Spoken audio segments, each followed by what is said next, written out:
The following is a Spirit Street production.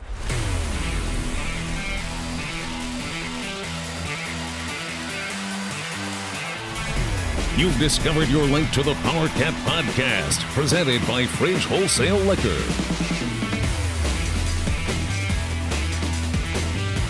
It's the Powercat Podcast. And now, let's go to the Spirit Street Studios. Here's your host, Go Powercat publisher, Tim Fitzgerald. Welcome to a Powercat Podcast for the ages, or at least for the day. Somewhere between the ages and a shelf life of 3 hours. We will... We're so going to get a coaching hire during this recording. Put out a podcast and then see what happens. Tim Fitzgerald, Riley Gates, and Zach Carlson with a smoking sweet new mustache. It is pretty sweet. Can you give me a how you doing, ladies? How you doing, ladies? I like it. He had let his beard grow a little bit, and now is wearing a. What would you describe this as? I looked it up. It is a horseshoe mustache. It's a horseshoe. It runs or down. A biker stash. It runs down his neck. I did extend it a little far. If he was a real man, he'd run it down his neck and attach it to chest hair. It's dangerously close to a Fu Manchu. No, Fu Manchu, it's the hair only grows above the lip and it grows down and you pull it down. It's a horseshoe mustache. You know, I'm just putting it out there, folks, that we will be doing this podcast under duress because the sexual tension in this room is amazing. He looks like a man's man right now. He looks straight out of Anchorman. Looks like someone from a opposing news station here for the Rumble. I don't know. I'm just saying. It's a good look, Zach. I think you should stick with it. If any media members are out there listening to this before you go to the Bruce Weber media availability on what day? What day is Thursday? Thursday. I don't even know what day of the week it is. Please make sure he's in the background of every photo you put out there. Video, everything. We got a lot to talk about. First, we're going to talk about Fridge Wholesale Liquor because they're amazing. If you have someone on your list you don't know quite what to buy for the holidays, get to the fridge. Make them drink. Yes, that's one way to put it.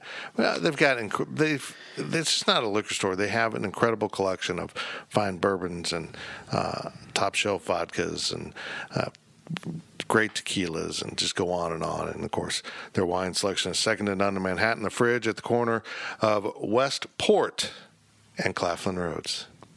It's Westport Drive. Well, that doesn't matter. I mean, there's not a Westport Avenue. You can type in Westport. It'll get you there. Or you'll end up in Kansas City. One of the two. This isn't the fridge. That was a long drive. He said it was just in Manhattan. We are in the middle of a coaching search, and there's nothing in our business quite like a coaching search. And Kansas State doesn't do it very often, particularly in football, just once every 30 years. This will be the second time in once every millennium. Yeah, almost 30 years. So it's third time. Yeah, third time actually. Boy, it's confusing. It's happened so often it's gotten confusing. Mm-hmm. And there's nothing in our business because people lose their freaking minds. They lose all ability to be rational, and they get just completely obsessed with it. It's just amazing. This is kind of like the ultimate version of sports, of the sports Bachelor. Yeah. And a hot board is them getting out of the car.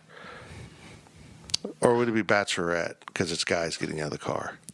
Good point. But that makes K-State. But it's not a female athletic director. So. Makes K-State a hot chick.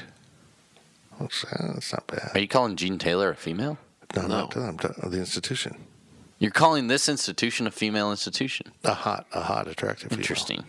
One in which a manly man like Seth Luttrell or Jim Levitt or Brent Venables would like to mount. What? That's too far? That's basically what the Bachelor and Bachelorette's about? We were Not even 5 minutes into this podcast. Well, that's what that's what the show's about. What do you think's going on in that suite? Fair enough. They're talking about recruiting back there? I don't know. I don't know what to say. Ari, how's the Formula One recruiting going this year? Is he an IndyCar driver? Come on now. Yeah, I'm sorry. Come on. I'm racing. Come on. It's not the pinnacle of motorsport.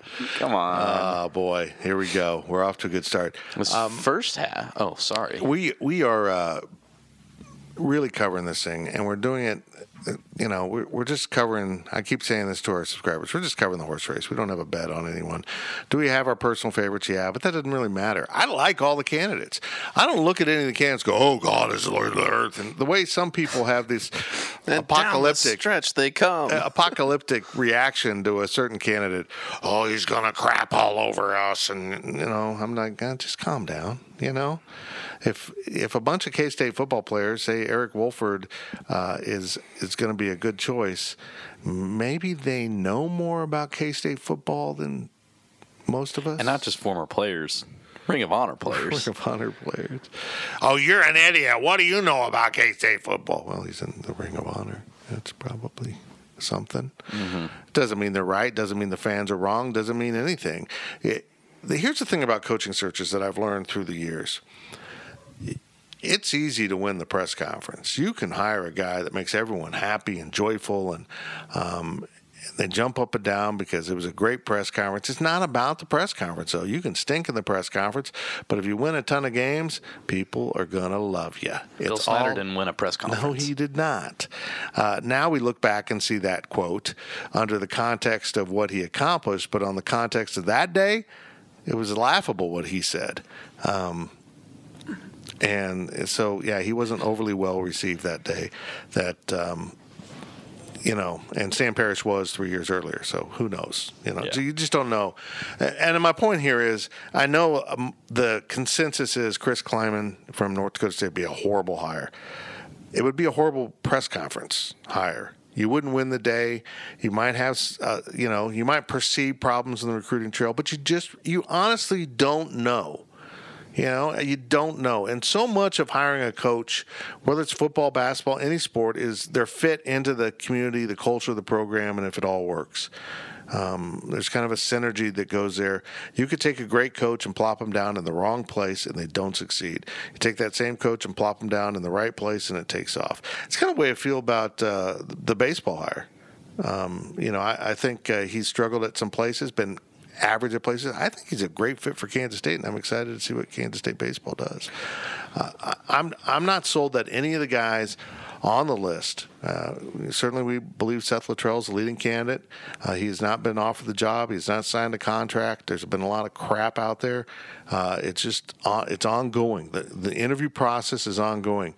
When Kansas State hired Ron Prince, they met Ron Prince and basically it was over. And it was a tragic mistake. They didn't see the process through and they canceled interviews. Let the process work its way out. You just don't know. And sometimes letting something breathe, even though you've made up your mind, leads to something else. For example, Gary Patterson saying he wants to look around, and when that happened, and then K-State immediately said, "Okay, we're going with Snyder. You're not looking around." So you just got to let things play out. If we had to guess, early next week there'd be a press conference announcing Seth Luttrell. Period. But that's just what we think. That's what we think right now. Nobody, and our sources are really good on this one, is saying it's done, it's in the bag. There's just a lot of people out there that are confident of it. And I think people at K-State are getting a little nervous that if they introduce anyone but Seth Luttrell, they're going to see like they failed because the reality didn't fit the social media reality. That makes sense? Yep. Well, thanks for taking care of the second half, Fitz. Well, that's fine. We'll get into all that some more. What we got? The first half. First half's about Bill Snyder. We're going to talk about Bill Snyder. Yeah. only. So first half about Snyder, second half about the search a little bit more. But I know people were. That's what's on their mind, so I want to get that out of the way. We'll get into it even more in depth in the second half, and then the overtime, I'm sure, will be fantastic. I'm confident it's going to be about 38 minutes long and going to be fantastic. You know what else was fantastic? What? When we went to Tanner's the other night. Why? Because we didn't mention them this segment yet. Because they're our sponsor of the first half. Where's that? And I have enjoyed Tanner's. Tanner's? Is that like a this guy's tanning house. salon? We went to Tanner's house. Tanning salon? Yeah. You look pretty pasty going to tanning salon. Yeah, Tanner's was good. Tanner's was packed. Okay. Singo! Look, guys. Look. Singo's been around for a while, but apparently Singo's picked up a little traction amongst the masses. We're just in there eating dinner with the guy from 24/7 that came to town, and we're just hanging out. And about 8:15, it starts getting really crowded. I mean, really crowded. Like people staring at our table like, you guys done? We were on one of those bar stools where like kind of that rail is up against it, and people were leaning on those rails. Right. It's like World Cup Soccer Royals World Series type of crowd. It was crazy. It was nuts. And seriously, you got sorority girls like eyeing you like, I'm going to kick your ass to get your table. Because we're just at this point, we're done eating dinner, we're talking, I was drinking beer. Good for you. Joel was drinking beer.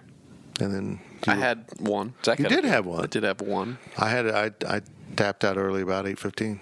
Fitz didn't have a beer. No, I'm trying to be good. Got to be good during the week. Got to not drink so you can It's eat Burger King. Well, it's not about that. It's just putting alcohol through my system Yeah. right now isn't good. That makes sense. Yeah. I'm really limited on what I can eat. It can't be. I've never had a doctor tell me, please stop eating fruits and vegetables, but it's one of my favorite things I've ever heard a doctor say. I can't be eating anything abrasive right now. But yes, Tanner's was delicious. Tanner's is great. Get into Tanner's. If you like Singo, which is bingo with songs, bingo with music. So it was like music from the 2000s was the first game. It was 2000s pop. Was that what it was, Zach? Party hits. Party hits. Yeah, that didn't. Oops, I Didn't work for me at all. That doesn't work for me at all. But people love Singo. It's apparently on Tuesday nights now. I didn't know that. They've had to move it around. It's kind of hard to find the right night for it year round. Mm-hmm. Tanner's right there at the corner of 12th and Morrow. It's badass. He gets 12th and Morrow every time, but he can't get Claflin and Westport Drive. Yeah, because I lived at 12th and Morrow for years in an office. You live closer to Claflin and Westport Drive right now. That's very true. I do. I drive by it every day. The fridge. They supply all their liquor to Tanner's because they're smart. Why aren't you that smart? Let's talk about Bill Snyder. Let's talk about Bill Snyder. Here is Zach Carlson with your questions from Wabash Station. From Solly 43, this by all means sounded like a force out. Do you believe this to be true? Yeah. Yeah. It was. At the end of it wasn't a firing. I think force out is a good way to put it. He finally backed down. But, we've been telling you for a long time he's digging in his heels. I'm trying not to say I told you so today. Yeah. But he was digging in his heels, and I knew Bill Snyder would dig in his heels. He is a very, very stubborn man. And if you tell him you want him to do something and he's not 100% certain he wants to do it, then he will be against it, and he will push back as hard as he can. It's the way he's been for a long time. I always think about former sports information directors from way back in the day who would give him the cover of the media guide in February. Here's what I want to do for next year's media guide. And it would sit on his desk until the last possible day to get it to the printer in the spring. He would not say yes or no to an image. My favorite one he did that on is they used to just put the helmet, like a studio shot of the helmet sitting on a table, well lit. It was an earlier time in the 90s. It was very 1993. Yeah, I mean, you didn't have Photoshop. You didn't have the tools you have now to make things look really cool and amazing. He wanted the same cover and insisted on that up until the very end, but you can't really have the same cover. It gets very confusing when you're dealing with media guides. So Ben Boyle, who was the SID at the time, put a 1990s version of a was supposed to be like a reflection off the side of the helmet, which, nowadays you could do really cool. You could actually make it look like that. It looked like the Star of Bethlehem. It superimposed over the helmet. It was awful. But Ben didn't have much time or much choice. He finally got him to relent at the last second, and that's what they did. We kind of knew it was going to happen. He wasn't going to give in. And on one hand, you wish he would have. And on the other hand, it's kind of tough to blame him. I mean, you understand where he's coming from. Nobody wants to admit that it's past to him, Nobody wants to admit that they can't do the job anymore. And the guy that built K-State football wasn't going to admit that he wasn't capable of doing the job anymore. But it was best for all parties. And I, for one, am happy that because it came down the way it did, I'm pleased with Gene Taylor and President Richard Myers that they stuck true to their guns and didn't simply just give in because he is a living legend. So, and that's really what it came down to. It took his ultimate boss, University President Richard Myers, telling him it was time for him to, say, okay, it's time, and then proceeded to tell his players he tried to get Sean the head coaching job. Now let's give this all context here, and I'm maybe sharing some stuff on an open podcast that I've shared with, behind our paywall. But now we're talking about a guy who always said he wanted to consult with his family before making up his mind. During the final phases of this process, Sean, his son, an associate head coach, was telling him it was time. He needed to step away. From everything we're told, Sean knew where this was going. So, Dad, you need to step away. But he wasn't listening to him. So now we can chalk that up as a bunch of bull. It was never about talking to his family. It was about what he wanted. And I think it's clear now that comment he made to the TV crew about if the president, players, and fans want me back, I'll be back, skipping over Gene Taylor, was not a mistake. That was specifically stated in that way. He was saying, Gene has asked me to move on, but everyone else probably wants me back, and they will. And I'll go to the president, and he'll back me. I've said this for years. I knew this was going to happen. It was going to come to an unfortunate end. And the saddest thing is, at the end of the day, Bill Snyder completely miscalculated. It just makes me sad that it ended this way. But I'm telling you, I know there's a lot of people out there who thinks he should have coached till he didn't want to coach anymore. That's not how a business works. That's how I don't know how that works. I don't know what works that way. You just can't let someone run a business into the ground out of loyalty. It's a business. He was an employee. I know it's hard to wrap your mind around when he did so much. He was an incredible employee, maybe the greatest employee a business has ever had. It still doesn't give you the golden ticket to stay forever. And the business needed to move on, and we're in that process now, and we're covering it at Go Powercat. From Go Man Go, how much should we read into Bill Snyder not having a statement in the press release that announced his retirement? I think it further backs up what we've said, that this was not his decision, because he's, for as stubborn as we said he can be about things, he's also a man that's going to stick to what he believes in. And if he doesn't believe that he should have retired, he's not going to make up some quote about why he chose to come to this. He's not going to, and I don't think he should, to an extent. I don't think he should give a fake statement, but also at the same time, I think he should put something out there. I mean, it's kind of getting to the point where it's just like, it's getting a little alarming that he's been retired for this is 5 days now? Is it Monday, Tuesday, Wednesday? 4 days, 5 if you count Sunday, that we haven't heard from Bill Snyder. But like I said, it's telling. I'm starting to wonder if we're ever going to. Obviously he's going to be quoted. Someone's going to catch him somewhere, and they're going to print a quote, and that's just going to happen. But I don't know as if that we will ever in a formal media setting, ever speak to Bill Snyder again. I really don't know if we will, because if we didn't get a retirement press conference the day of or the day after, 2 days after, and there's nothing planned yet, why would they do it a week, 2 weeks, 3 weeks later? Yeah, I don't know. It's unfortunate. I'm guessing he just flat out refused to cooperate with the press release. I think it's a further indication of kind of how he became at the end. I mean, we all noticed. You couldn't help but notice. Anyone who denies it is fooling themselves that his personality had changed over the last couple of years. He was saying things in press conferences he never said before, doing things he'd never done before. He just seemed out of personality. And the Bill Snyder I knew for so long would have provided a quote, not about the process, about the decision, but thanking the fans. Mm-hmm. And he didn't even do that. It became completely about him, and I'm sad. I'm incredibly saddened by how this has transpired, and I hope he's supposed to continue as an ambassador for the university. So they got to mend this fence very quickly. But I also think I might be stepping on a question here that it kind of diluted his input into the process. I mean, I really believe that once, I don't know when Gene Taylor, I'm planning on trying to get this later.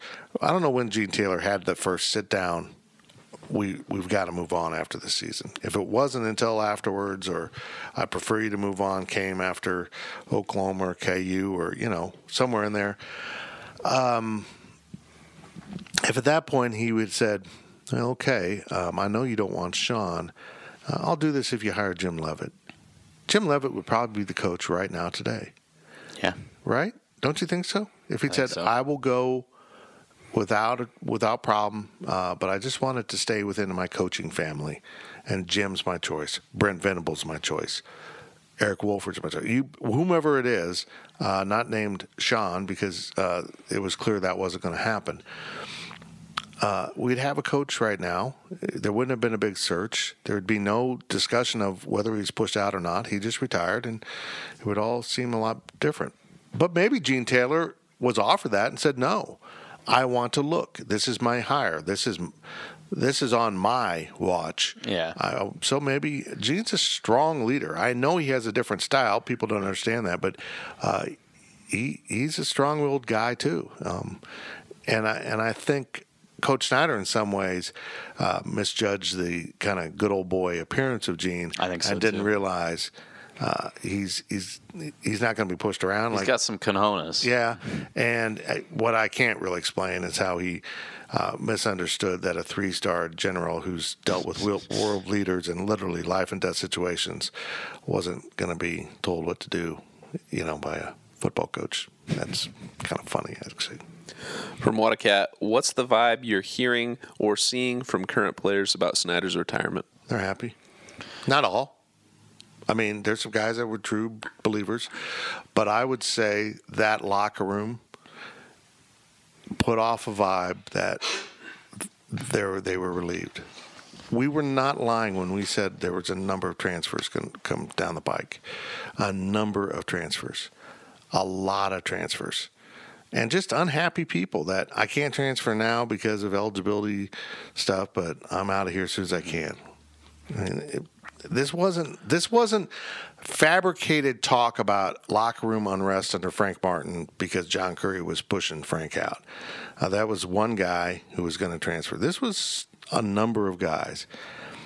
The dynamic of Bill and Sean co-coaching that team and sending mixed messages, holding hostile relationships in some cases with coaches, no matter who they were. Even if they departed, someone else got to be the bad guy. There always had to be tension on the staff. Spilled over into the locker room. The players were unhappy. There's a reason why we got the same players every week in the press conference until they basically didn't want to come anymore. They were the ones that would toe the line every week.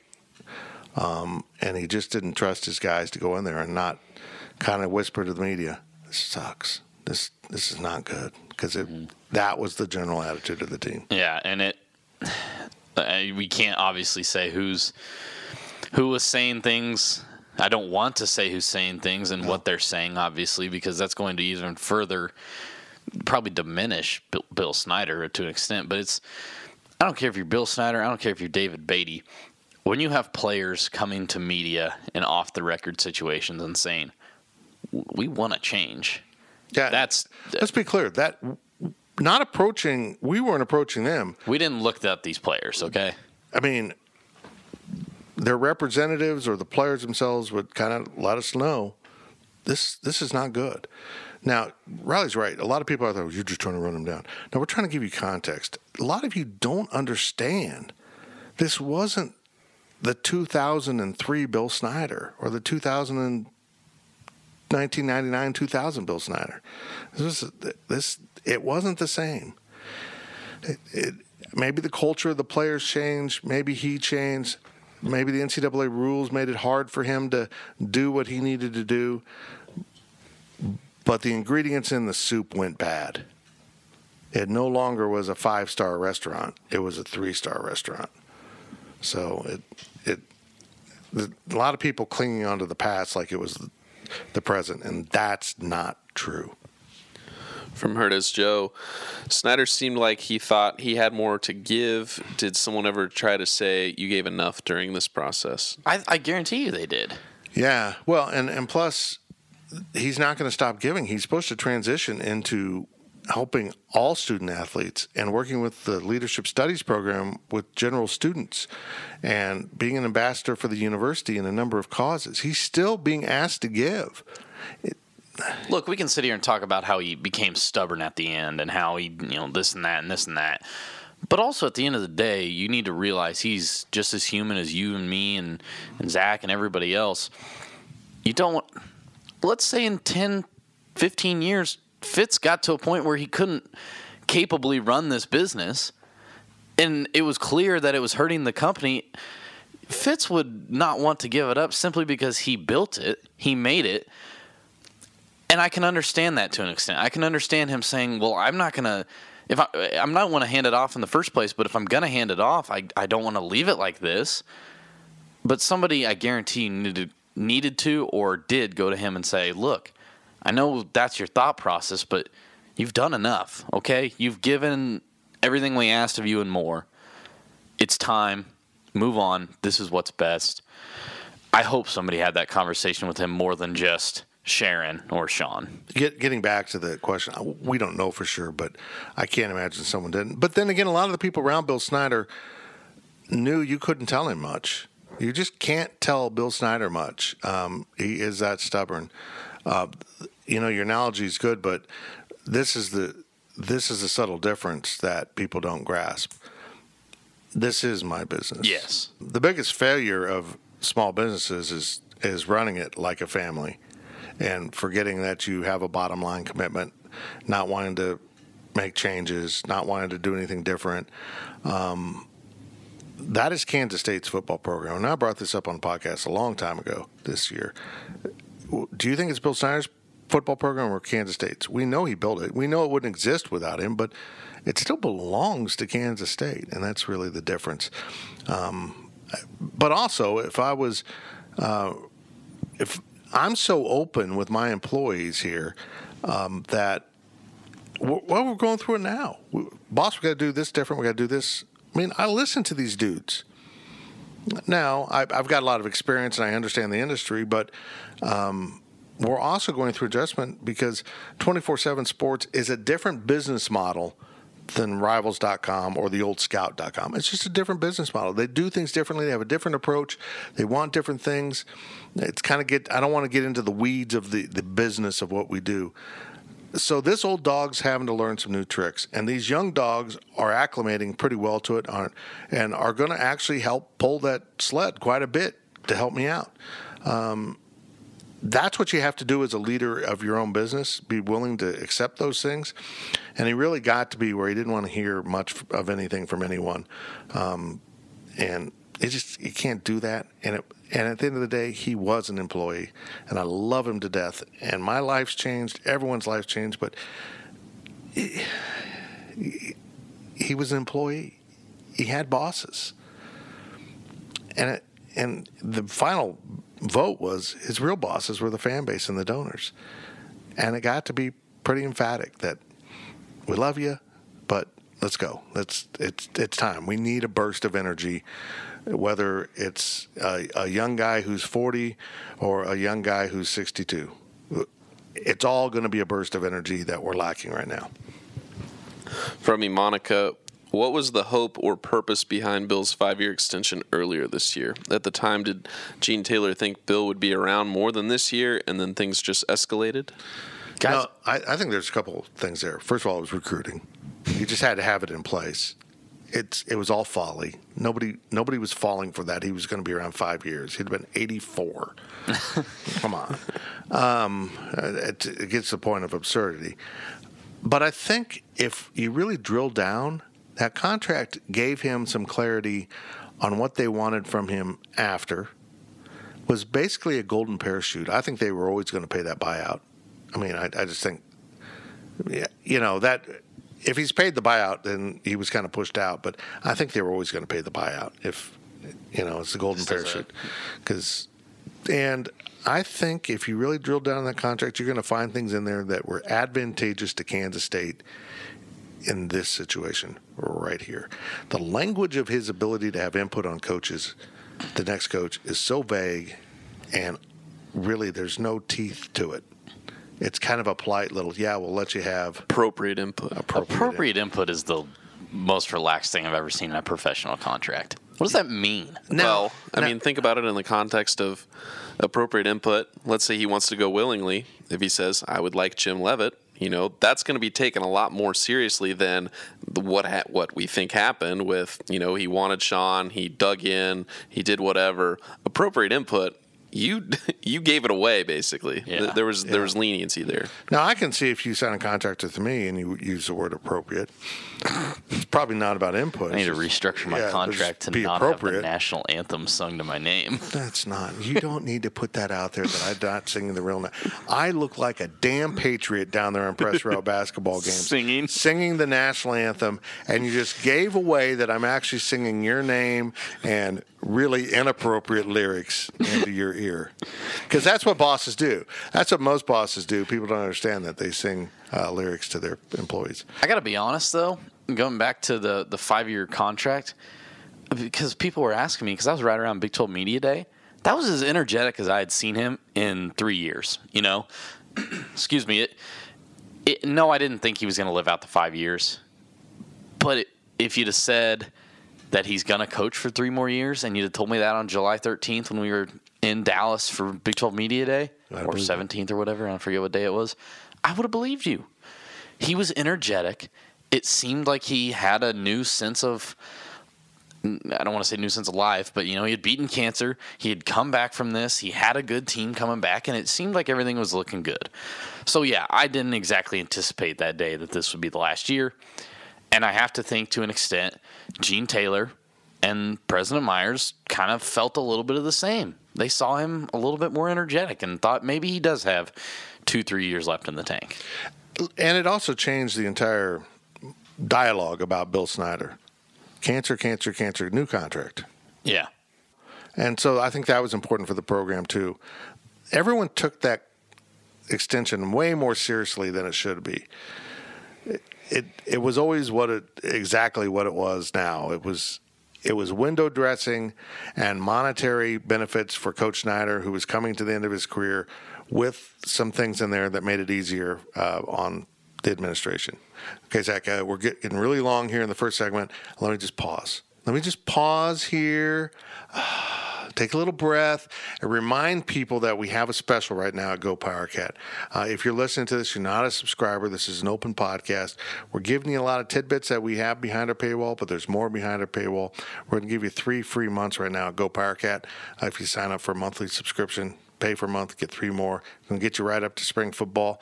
And it's not just about hiring a coach. It's about everything that comes with it. The entire culture of Kansas State football is going to go through a transition. They're going to have to hire coordinators and staff and change how they go about recruiting. And we're going to be deep into recruiting. Ryan Wallace is the best at that. Get over to Go Powercat. Go click on how to join there, and you'll get 3 free months for just signing up. Do it. Now let's get back to the podcast. Zach, it's all you. New poster here, Limestone Silo. Welcome to the podcast. I like it. Limestone Silo. You know what? I just want to say this real quick. The difference between now building a community and, way back in the days when we did it, people are really creative with their names now. And if you don't like your name, if you've been stuck with it, just message us. Just DM us in the system. Or you can email me at tim.fitzgerald@gopowercat.com. We can change it. We can change it as long as it's a unique name in the system. That's why some people are anonymous Anon names. guys need to get your they duplicated when 24/7 and Scout merged. There was duplicate names, and the Scout guys became Anon. Or you can just pick that, I guess. But as long as it's a unique name, we can change your name. I mean, a matter of seconds. It's easy for us to do. Go ahead. It's been said that the L. Roberson situation at the 2004 Fiesta Bowl, changed the way Snyder... Hold on. You are correct. It was 2004. But for clarity's sake, it was a 2003 season. No. It happened in 2004. 2003 season. Okay, when Alabama wins the national championship this year, their gear is going to say 2018 national champions. That is correct. But what's the national championship bowl this year? It's the national championship. Oh, that's right. They don't have that. bowls. Back when the Cotton Bowl was still the semifinal, but it took place on January 1st, right? They did that for a few years. Yeah, whatever it was. That would have been the 2019 Cotton Bowl, because that's the year on the Cotton Bowl. Yeah, I know. I agree. Go ahead. We've interrupted this this question a number of times now.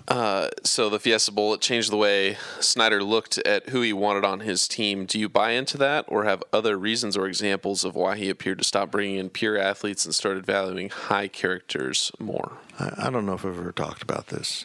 I think that night changed Bill Snyder forever. It changed who he recruited, but it stopped him cold in his tracks. It was so stunning, so over the top, and there were some things that happened behind the scenes that I'm not going to get into that made him feel like he had failed, that he was not doing his duty to oversee things. It was a New Year's Eve, and it was, I think he felt like he had failed L. Roberson in some ways. So what really happened there is it paralyzed him because Bill Snyder, as we all know, is a guy that, and this is what's gotten him into trouble recently, is he couldn't change, wanted to wait till the end of the season to really ramp up recruiting. Okay? So he's still doing that in 2003. Then boom, that happens. And I don't know if you want to describe it as a depression, but it sunk him into a hole that recruiting just kind of shut down. And if you followed K-State football, which I assumed you have, they never had enough stuff on their roster like Alabama just to reload immediately. They had to go out and find some answers, usually from the junior college route, to plug some holes to compensate for what they were losing. And they lost a lot after 2003, and they didn't fill those gaps. They tried to fill it in with the roster, and boom, the success of the program dropped off the end of the table. And that happened because of the L. Roberson incident. It knocked him off track. It paralyzed him. But I think you're exactly right. He then looked at, I'm going to get a different caliber of person. Not that L was a bad dude, but it all became about, now, if I win Big 12 championships and play for a national title, it's going to be because I went out and found all of these wonderful young men that I've crafted into great leaders, and they have led us to the championship. That was kind of true in 2012. Even though he didn't find Colin Klein, he inherited him from Ron Prince, the greatest irony of all. Fun fact. Yeah. He kind of became the model for what he wanted. And it became very clear to him. And it really, as we came down the stretch now, it was more about that, about developing young men into leaders, developing, finding people, giving them a chance. He really bought into, I can find the walk-on every year and turn him into an NFL guy. He kind of bought all of that a little bit too much. Yeah, you can do that, but not on a regular basis. Nobody can. You can't make me as fast as Michael Bishop. You can coach me all you want. You can run me into the ground. You can do whatever you want. I am who I am at the end of the day, and I have a ceiling. And I think he just bought into that too much, and he got away from recruiting some good football players, some good dudes. He didn't want Byron Pringle. I was just getting ready to say that. Didn't want him at all. He had a history. He put aside the fact that he was a better kid now than he was back then. He didn't want him. He had to be convinced. He was convinced. He took him in, and Pringle turned out to be a great kid. He's a great man now, and is a real role model in his own community. But back in the day, Bill Snyder would take some chances on people that had some bad backgrounds, and he would plug them into that locker room full of pretty good guys. And now he didn't want to put anyone into that. He just wanted a locker room full of pretty good guys. So, there wasn't a bunch of saints running around in the heyday. There were some dudes. There was, some guys from Kansas that weren't great guys. It was about football first, and then later on it became about something else. You nailed it, I think. Great question. From I Like Pickles Cat, aside from Texas A&M in 1998 and Baylor in 2012, what is one game you would like for Bill to have won that he did not? That's a good question. Oh, man, that's hard. Off the top of my head, and I think there's probably games in the 90s that probably reign over this one. But that Oklahoma State game in 2011, instead you probably win the Big 12, I think. Yeah, you win a Big 12 championship in 2011. You don't go to the Cotton Bowl and face the third best team in the country in Arkansas. You instead go to the Sugar Bowl and play, not Michigan, because they got screwed out of the Sugar Bowl for Michigan. Whoever Michigan played in the Sugar Bowl that year, regardless. Much more winnable bowl game. And in 2 years, you go a combined total of 23, 24, and 3 or something like that. That Oklahoma State game was literally neck and neck, and it was the one game that season that they didn't pull out at the end. They always rallied in the fourth quarter. They always came back and won that year, except for that Oklahoma State game. Colin Klein did everything he could, but that's the off the top of my head answer. Like I said, if I sit down and I look at it, the 90s, the early 2000s, whatever like that, you got to think that you could probably come up with some better. But that 2011, 2012 years were obviously really, really special. And then I keep doing these late Snyder 2.0s. Said in 2014, that was the quietest 9-3 season of all time. And honestly, you win one or two of those games, and you win a second Big 12 championship in Snyder 2.0.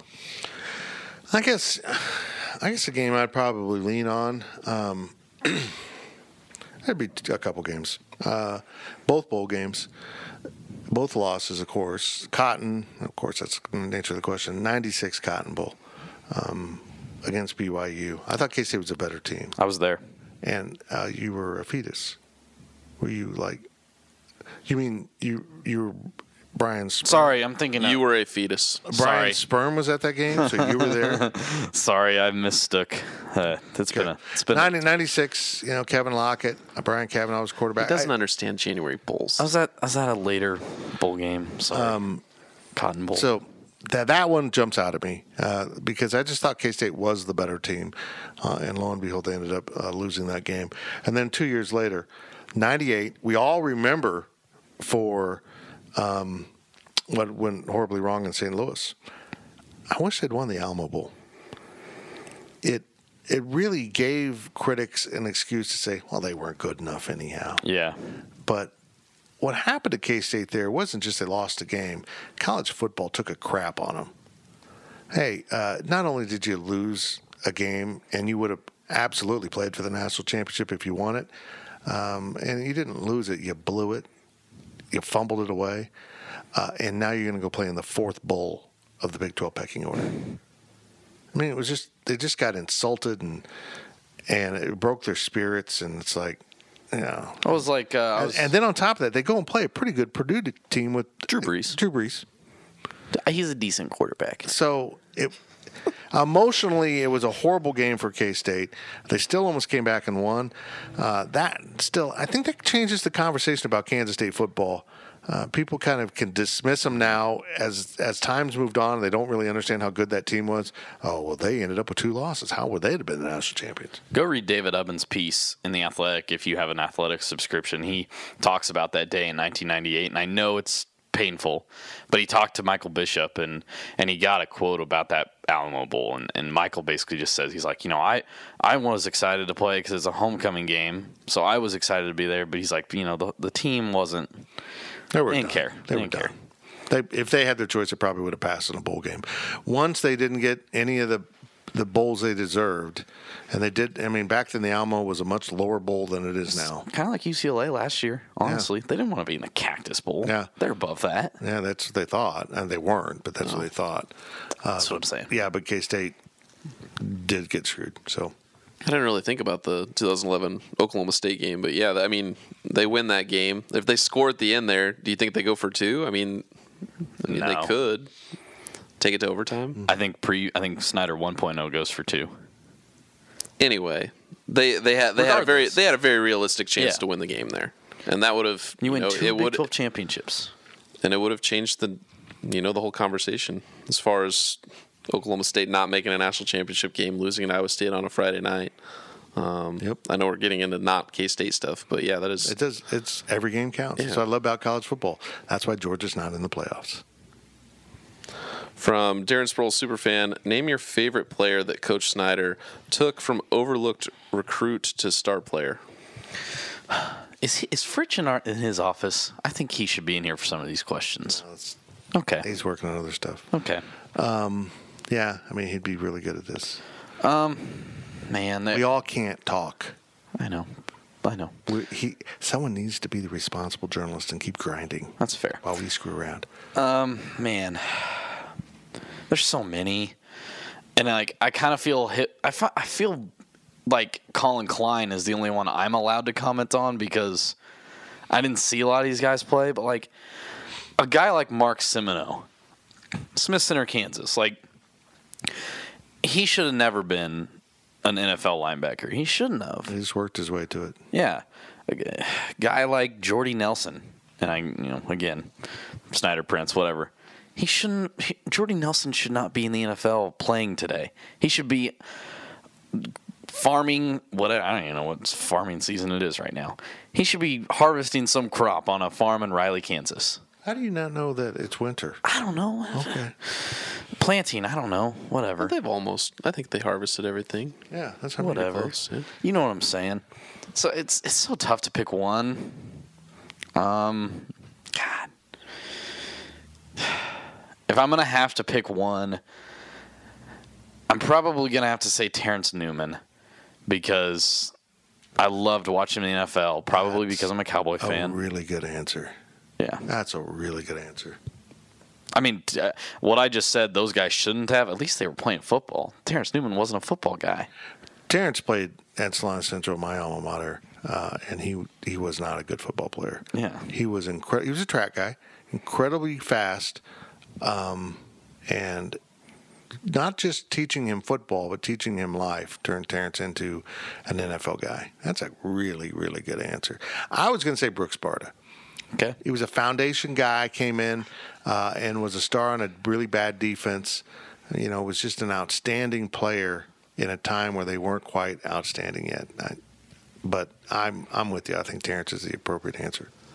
Zach, do you have an answer? I really don't. I mean, the first name that came to mind was like Ryan Mueller, but like he's not anything spectacular. I mean, that's just outside of Colin. If you think outside of Colin Klein, within the last 5-6 years, Ryan's might be a pretty the good one. answer because he was a novelty act. Well, I think he was like the guy came out on speed rush downs and was 230 pounds and played nose tackle on those, and then he turned into a pretty darn good every play defensive end. Well, I mean, that question is going to get the guys I threw out there. A Darren Sproles, a Terrence Newman, a Mark Semino, the guys that made it in the NFL. PJ Fenning. Yeah, what it's not going to include is the guys like, guys from that 2012 team, someone like Tyson Hartman. I'm going to go with Jonathan Truman. Jonathan Truman, yeah. I was just thinking of him. Truman sticks out to me as someone who, like, he's going to be good, he's going to be okay, and turned into a pretty damn good middle linebacker. There's a lot of those guys out there that they weren't all Big 12 or anything like that. They weren't NFL, but This is a long segment. it's good. I know. From KSU Man, give us some of your favorite Snyder post-game memories. Well, I don't have as many as Fitz probably has, obviously. When he snapped at Tyler Dreiling, I was about asking to say about the that one. timeouts. No, that's not it. When he snapped at Kellis Robinette at North Texas. It's so funny how North Texas intertwines Bill Snyder so often. Yeah. You know, of course, that's his first win. Now his successor might come from there. He came from there indirectly with Hayden Fry. It's just interesting. That kind of stuck out because, boy, he was mean What was after that that about? game. Just asking, K-State got into a running back shootout. It was Daniel, Daniel Thomas. I don't even know who it was for North Texas. It was a bad game. Their teams were horrible defenses. K-State won. Barely. Boy, that stadium was bad. I'm glad they tore it down. Oh, that was horrible. One of the most underrated ones was midweek, so I know he's not post-game.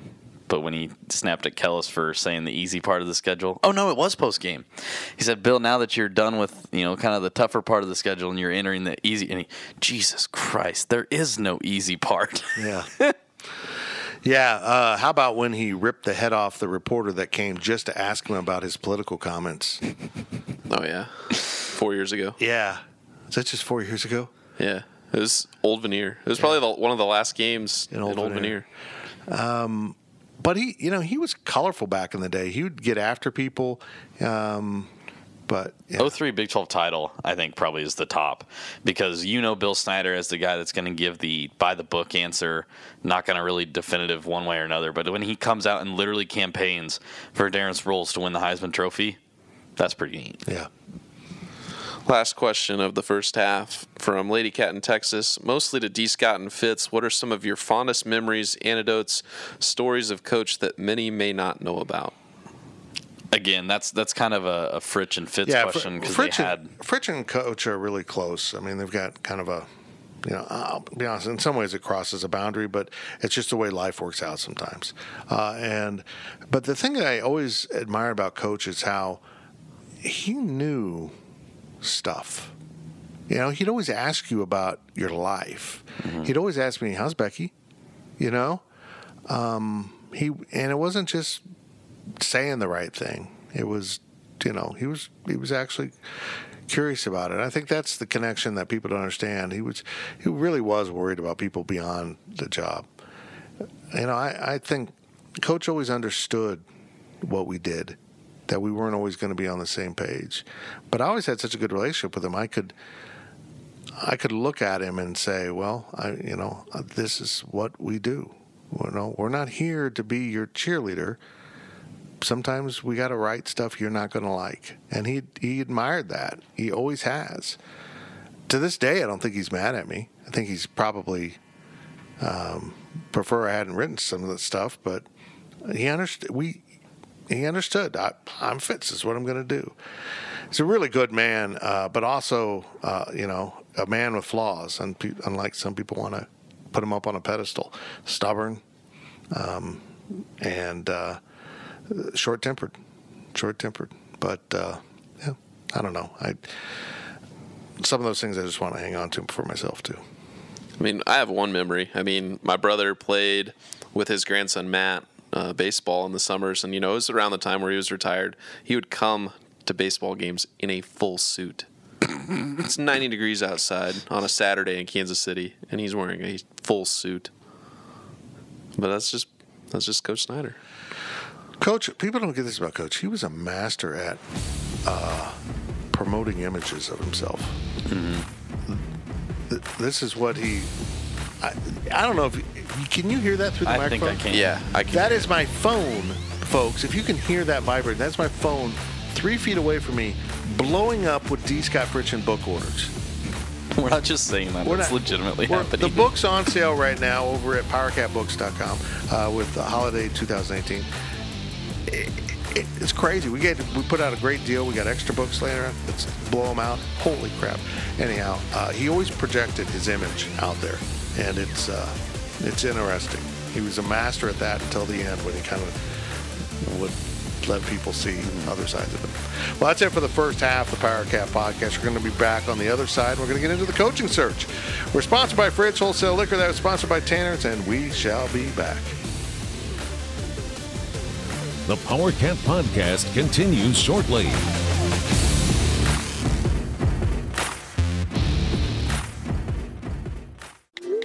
I'm trying to get a group text in on what everybody wants on the liquor store run, but my phone keeps autocorrecting liquor store to the fridge. A fridge or the fridge? The fridge. It just did it again. Well, the fridge is more than just a liquor store. The fridge has over 3,000 wines in stock, the area's largest selection of spirits and craft beers. Plus, they're back-to-back winners of Beverage Dynamics Retailer of the Year. Oh, I get it. Wow. Smartphone. Autocorrect your next liquor store visit to the Fridge Wholesale Liquor, 1150 Westport in Manhattan. Online at fridgeliquor.com. For more than 20 years, there's only been one reliable source for exclusive and unmatched premium K-State sports news content. It's GoPowercat.com. The tradition continues as Tim Fitzgerald, D. Scott Fritchen, and the other GoPowercat sports experts continue their relentless coverage of K-State sports. So make sure you're subscribing to the one and only GoPowercat. Hey, K-State fans, it's time to come home to GoPowercat.com.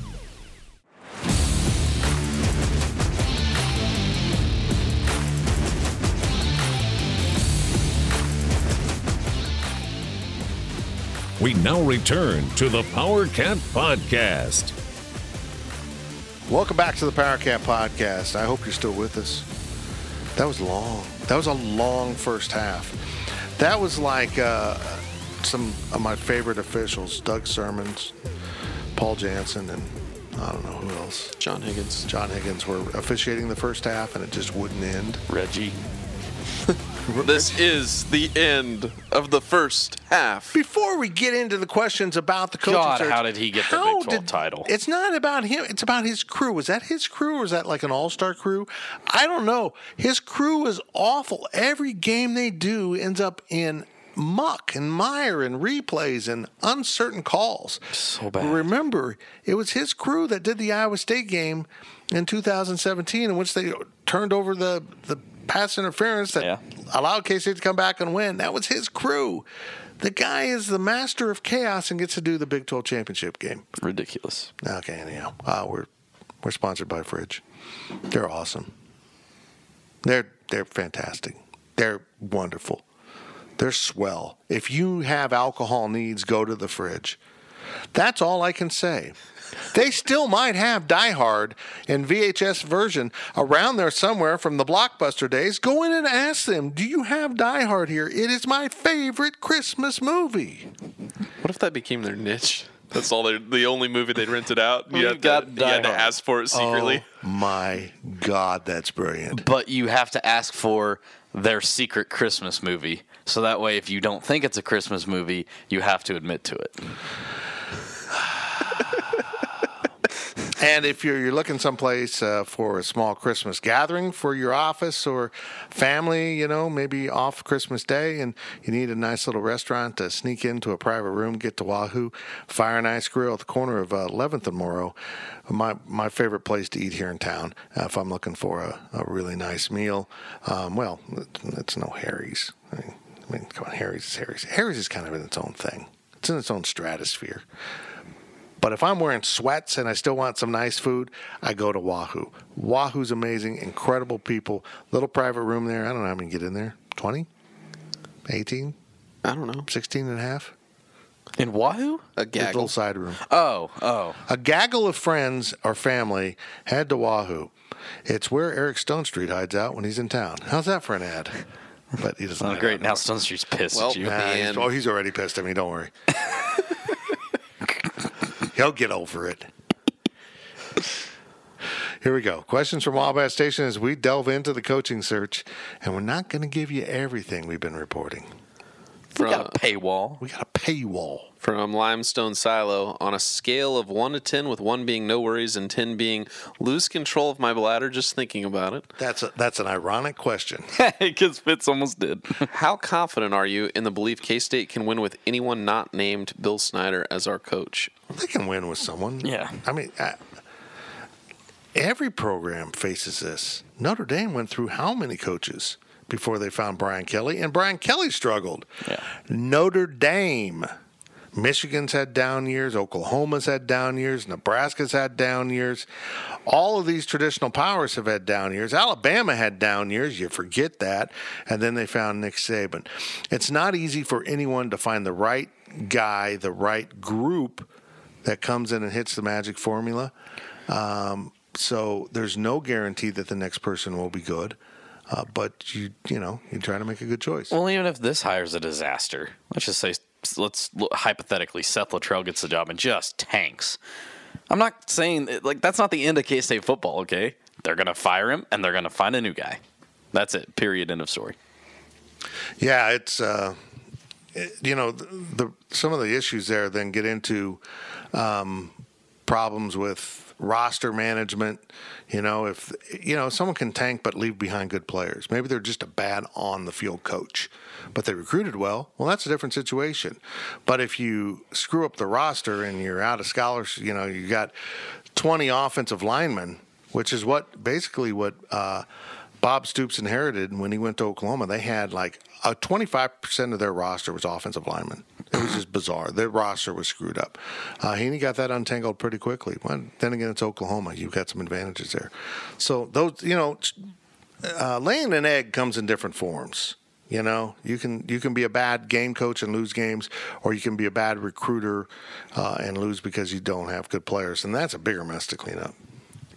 From Bootsay, does Seth Luttrell count as a splash hire? Who is a splash hire if he is not? That's such a touchy. It's a very hard line to draw.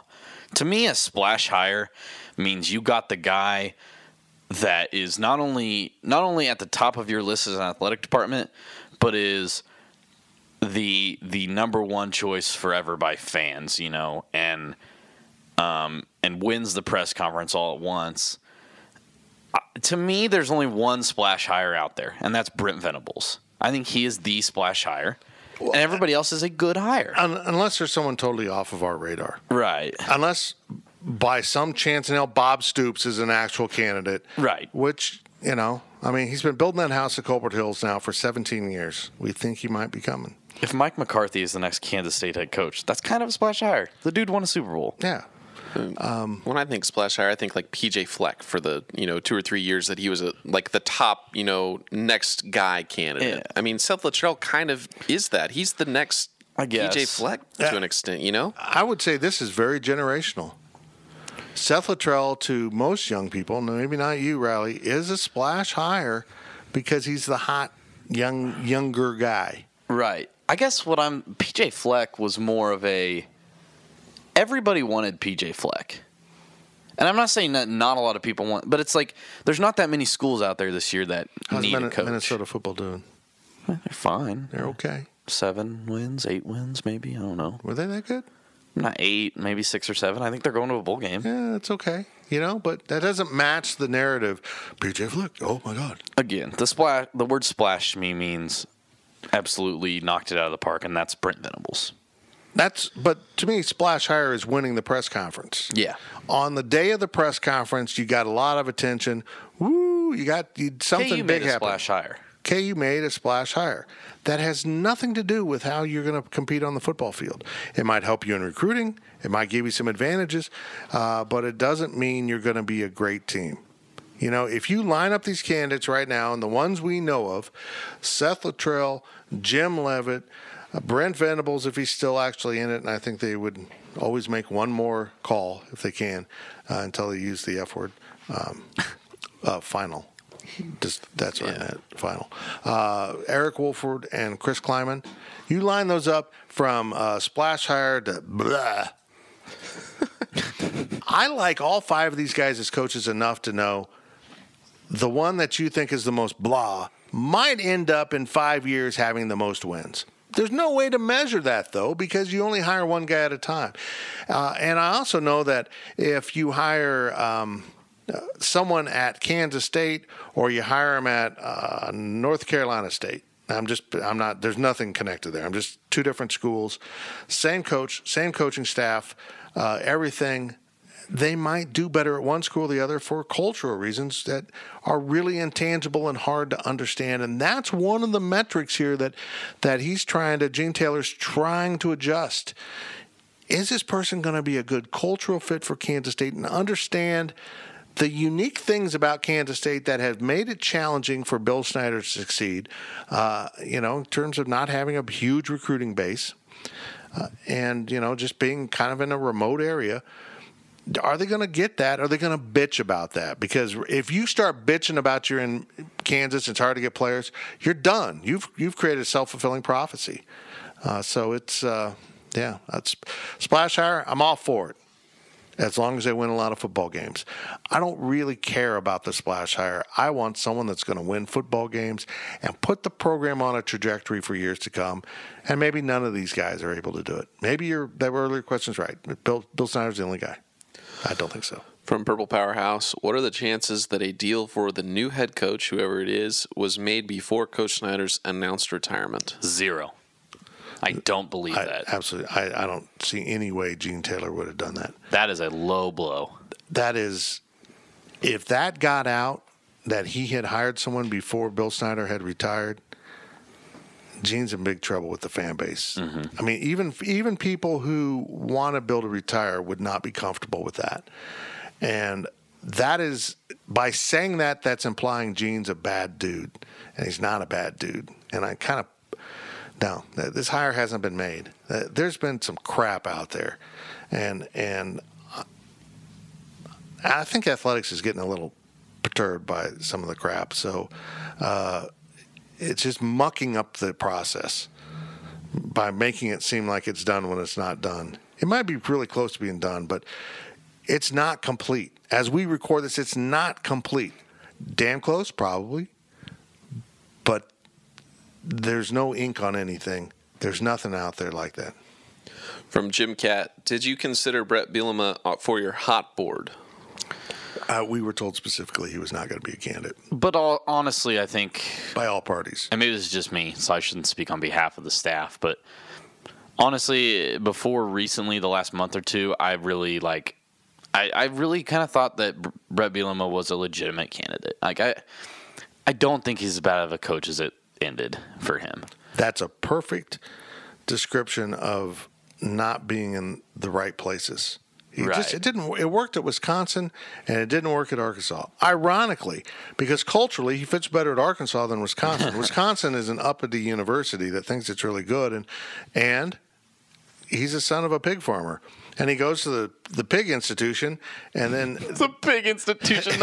Their mascot is a pig. It's a pig institution, and it didn't work out. It really just, a great coach one place doesn't mean you're a great coach another. We were told he wasn't being considered by Kansas State, and he is full into this thing he's doing with Belichick. He's all into that. He's going to learn the NFL thing. Maybe he'll come back to college at some point. But as of now, he has no interest in college football. He's all in on the NFL, so we left him off. From KSU Man, regardless of who the next coach is, how much improvement should we expect ranking-wise in this year's recruiting class? This year's isn't gonna. I mean, it's hard to say. Maybe they'll gain a thing or two. And I'm gonna plead a lot of ignorance here because the early signing period just started last year, and I don't have a full grasp on what a new coach will come in and be able to save if they come in before the early signing period, even if it's a day or two, what they'll be able to save and apply to that, and then what's left.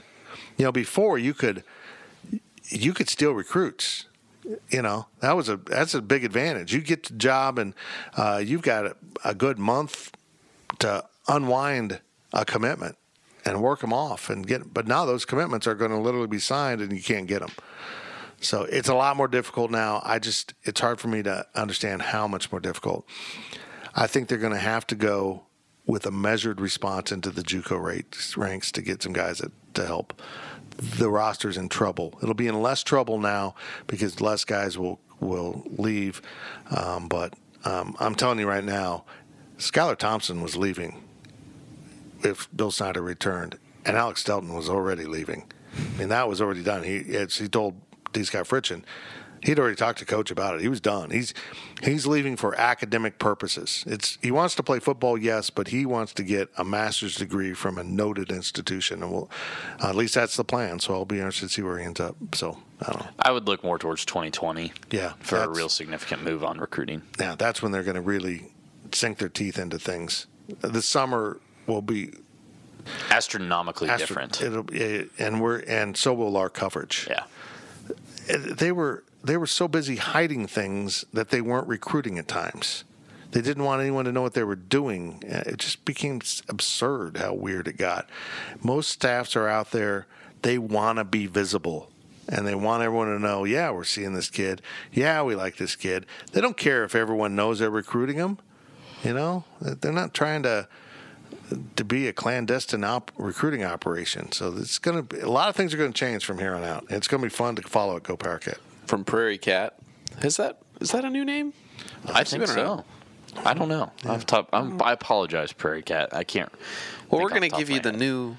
Welcome to the board. Or new podcast question treatment here, because it's been a while if you have asked one. If you were to rank the Big 12 head coaching jobs, where would you put K-State, and how would you rank it nationally? Nationally, it's not as high as you probably think it is. Yeah, this answer is going to really piss off K-State. Yeah, look, Oklahoma's better. Oklahoma State's better. Texas is better. Is Tech better? No. All right, let's look at the ones that aren't better. Kansas, Texas Tech. Well, I'm not saying they're not better. I'm saying it's pretty similar. On that level. Bill Snyder's, Max, K-State is 6th, I think. Yeah. It's better than Baylor. It's better than Kansas. It's better than Iowa State. Maybe better than Tech. Maybe better than TCU. TCU's tough to say. TCU's hard to figure out as a private institution. I'd say TCU and Baylor are kind of unique in that sense. Baylor's got flashy things they can show off right now. Baylor had their uptick guys that you lived through. They were historically awful also until Art Briles came along. And they really had a much smaller uptick than Kansas State. I think Baylor, if Matt Rule leaves, Baylor could be in big trouble for a long period of time because I think he's moving them in the right direction, but he gets a lot of NFL talk. That's early.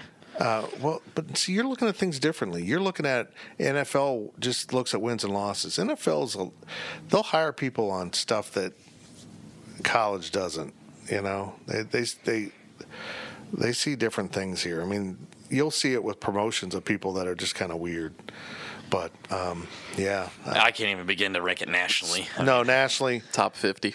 Maybe.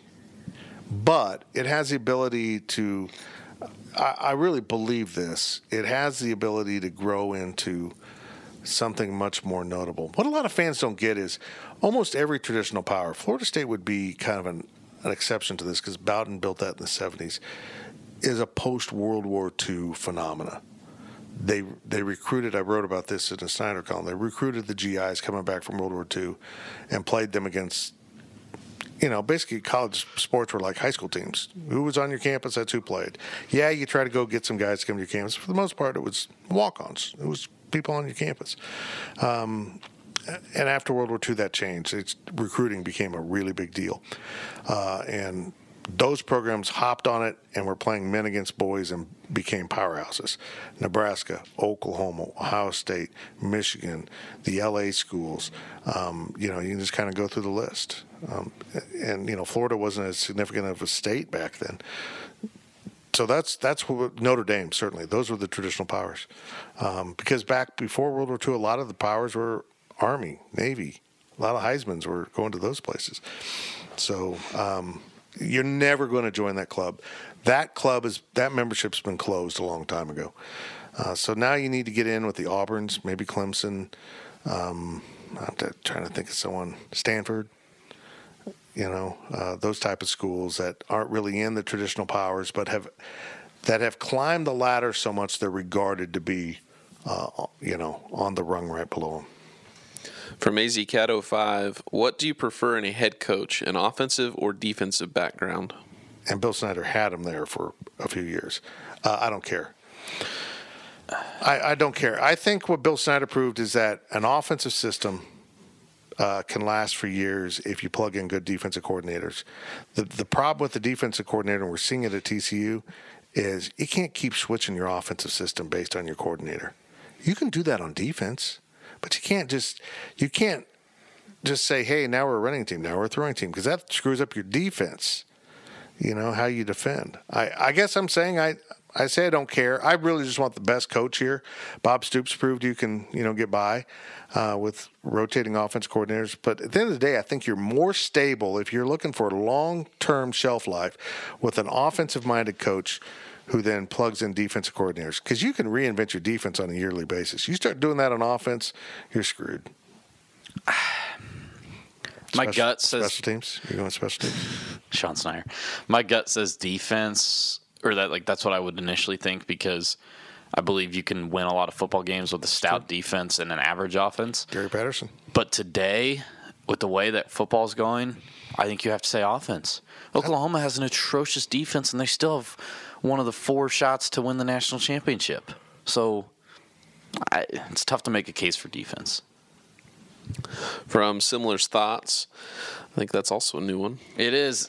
I think he had a typo because he has an S at the end of his Similar. Well, I'm guessing that someone's already taken Similar Thoughts. Fair enough. So he's Similars. What will be your first question that you will ask the new head coach, and why, and then your follow up if you have one? Can I touch your pecs? Which would be why weird. Do you think Jim Leavitt has such big pecs? Why it would be weird if it's Jim Leavitt. I think the biggest thing you need to probably we as media. You don't get much on the press conference day. It's touchy-feely stuff. Why K-State? Why? Why K-State wins this? Especially if it's a Seth Luttrell. Jim Leavitt's answer is, "They're the only one that'll have me." Honestly, I mean, what was that? They're the only one that'll have me. Oh. Seth Luttrell can kind of pick jobs. He can, not to a degree, but I think the biggest thing that we should try to get for the fans is,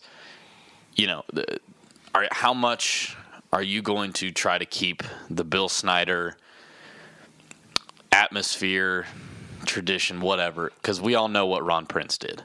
Literally tried to diminish it. Said the right things on the press conference and then Yeah. started taking stuff down immediately. How are you Except going the to Cat Pack, which he improved and made better. That is weird, isn't it? The tunnel walk out of the locker room was without a doubt 100 times better under Ron Prince than Bill Snyder. Yeah, but he improved the Cat Packs. There was rows and columns. It wasn't just a big blob of guys that ran to midfield and then ran to the locker room. It was very military.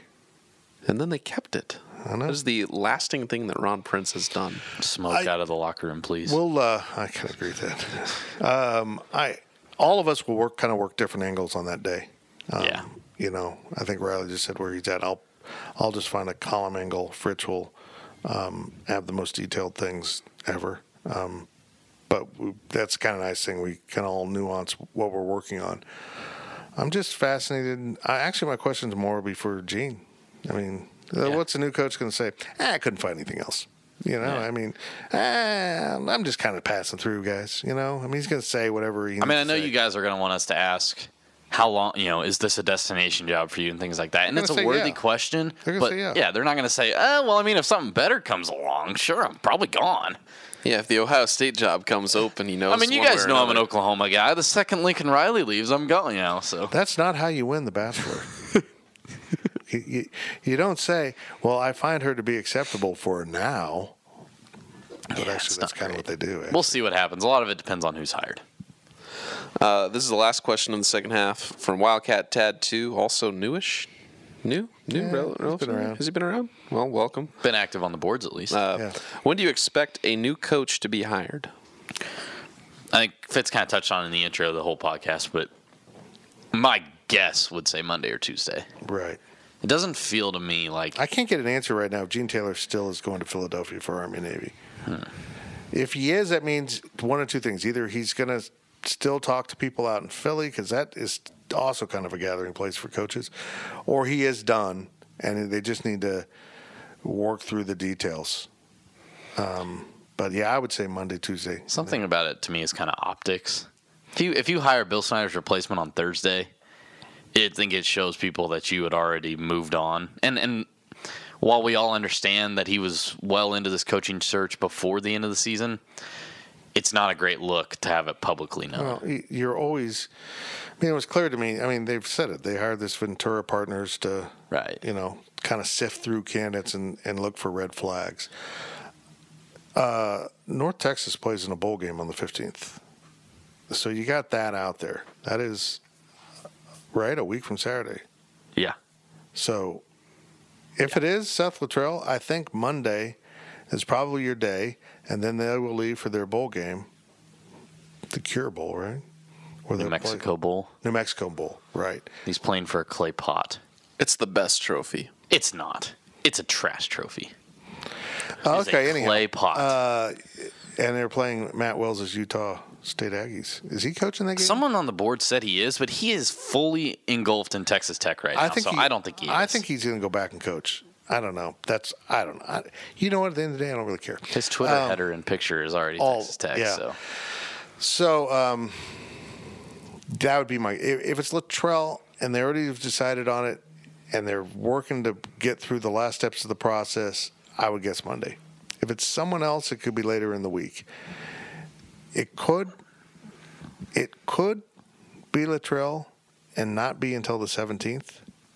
Oh, that would not sit well.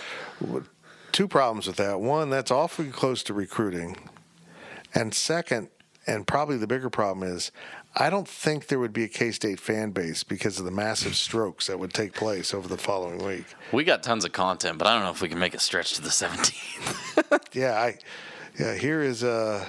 Here's an examination of Seth Luttrell's workout program. Oh, he looks like an old school coach, man. He looks like a guy that, he's 40, but I can still get out there and carry the ball a little bit. We might be profiling Dana Dimmel if they don't have a coach by the 17th.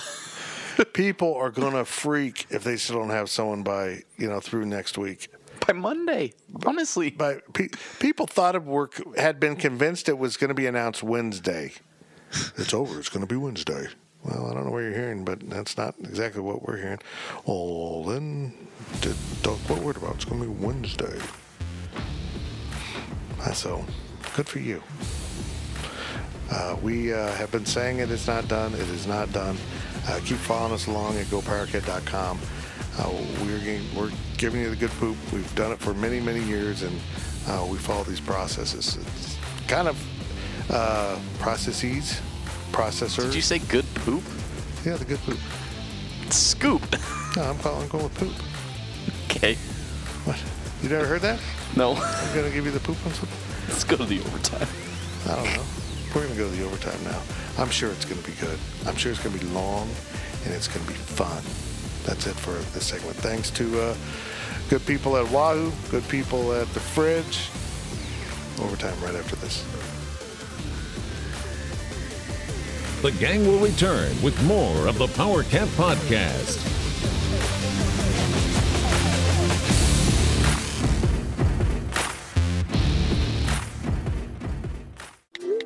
I'm trying to get a group text in on what everybody wants on the liquor store run, but my phone keeps autocorrecting liquor store to the fridge. A fridge or the fridge? The fridge. It just did it again. Well, the Fridge is more than just a liquor store. The Fridge has over 3,000 wines in stock, the area's largest selection of spirits and craft beers. Plus, they're back-to-back winners of Beverage Dynamics Retailer of the Year. Oh, I get it. Wow. Smartphone. Autocorrect your next liquor store visit to the Fridge Wholesale Liquor, 1150 Westport in Manhattan. Online at fridgeliquor.com. For more than 20 years, there's only been one reliable source for exclusive and unmatched premium K-State sports news content. It's GoPowercat.com. The tradition continues as Tim Fitzgerald, D. Scott Fritchen, and the other Go PowerCat sports experts continue their relentless coverage of K-State sports. So make sure you're subscribing to the one and only Go PowerCat. Hey, K-State fans, it's time to come home to GoPowerCat.com.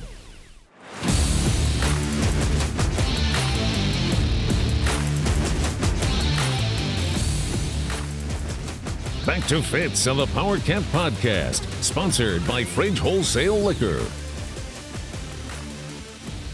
And it's the overtime of the Powercat Podcast. Man, those first 2 segments flew by. It's almost like we didn't do them. Something like that. Yeah, I know. Tim Fitzgerald, Riley Gates, Zach Carlson. I don't know about that one. I've never done Zach Carlson before. I thought you were going to go Zach Topper-Tesdale. Reminds me of the guy in Kansas City. That's your traffic, and I'm Zach Zimmerman. Or whatever it is. I don't know. Something like that. I already don't like him. But Traffic or weather, I don't know. I think it's traffic. Someone from Kansas City let us know. Okay, yeah. Don't bother. We are sponsored by Fridge Wholesale Liquor. I saw Kevin the other night. Kevin was out with the fam. I saw Kevin. Zach saw Kevin. I did We not. were all there. Yeah, a little post basketball celebration, a little youth basketball game. Daughter shined. Go out to Tanner's. That's how Kevin and the fam damnly roll. What do you mean you didn't see him? You were with us. You guys said he was there, and I never saw him. Sorry, Kevin. I did not identify him. He actually exists. He's not like a figment of my imagination, like me being sexy. Kevin exists. Okay. And this segment is sponsored by the Hilo. Get in there, eat food, drink, and tell Seth he's a beautiful, beautiful man. And then sneak in the women's bathroom and stare at Linda Carter. Did you know Linda Carter, the old Wonder Woman, is in the women's bathroom? No, I go to the men's bathroom and I didn't know who Giant. Linda Carter was, and I was like, we got to edit that out. I think they've got this backwards. They have the Princess Bride image in the men's bathroom, right? With Andre the Giant. Is it in there? Dude, I can't believe you remember. Like, I know that there's pictures, but Well, I saw it in construction process. I'm not hanging out in the women's bathroom often, but this is not why I'm there. But they've got a giant Linda Carter mural, fathead. Well, not fathead, if you know what I mean. Up on the wall in the women's bathroom. I think they got it backwards. yeah. I personally would have put like Linda Carter in the men's bathroom and Matthew McConaughey in the women's bathroom from the all right. That's what I've done. I'm in a Matthew McConaughey mood. All right. We put him into the coaching search. He couldn't decide who he wanted to use as the picture. If he wanted to use an outlandish picture of Urban Meyer or use Matthew McConaughey from We Are Marshall. Basically, I was trying to figure out how to troll our own subscribers because we got to the end of the stock market report and there was the field, the rest of everyone else. And I'm like, well, who do I put in here? I don't want to put Bob Stoops in. And, and I thought about, hey, let's put Urban Meyer in and really get people like, oh, do they think Urban Meyer might be coming? Maybe that's why he resigned. And then I thought, no, I'm going to put in a movie coach. And I did the old Google Master search and came up with Matthew McConaughey from We Are Marshall. So the image is in our stock market. It's great. It's real great. You don't believe me, Zach? I don't believe you. No, it's on there. Yeah, Zach has been busy today. Yeah, Zach's So he wasn't able to. Zach's been doing Tim Allen type stuff out in the yard. Yep, just trying to fix stuff. That was good. So there you are. There's Brent Venables, and there's Eric Wolford, and then there's Chris Kleiman, and then here's the field. Oh my God. That's Matthew McConaughey and My favorite Fox. part isn't that it's from a movie. My favorite part is that it's a coaching picture from a movie set in 1970 something. Well, the thing is this is all cyclical. What happened at Marshall eventually led to Stan Parrish, who won a national title, who came to K-State, who almost destroyed the football program. Bill Snyder took it over, and that's the full circle there. Inception. That was way too much information. Anyways, Get into the high-low. Nothing says holiday spirit like eating a slice of pizza or eating hamburger at the high-low.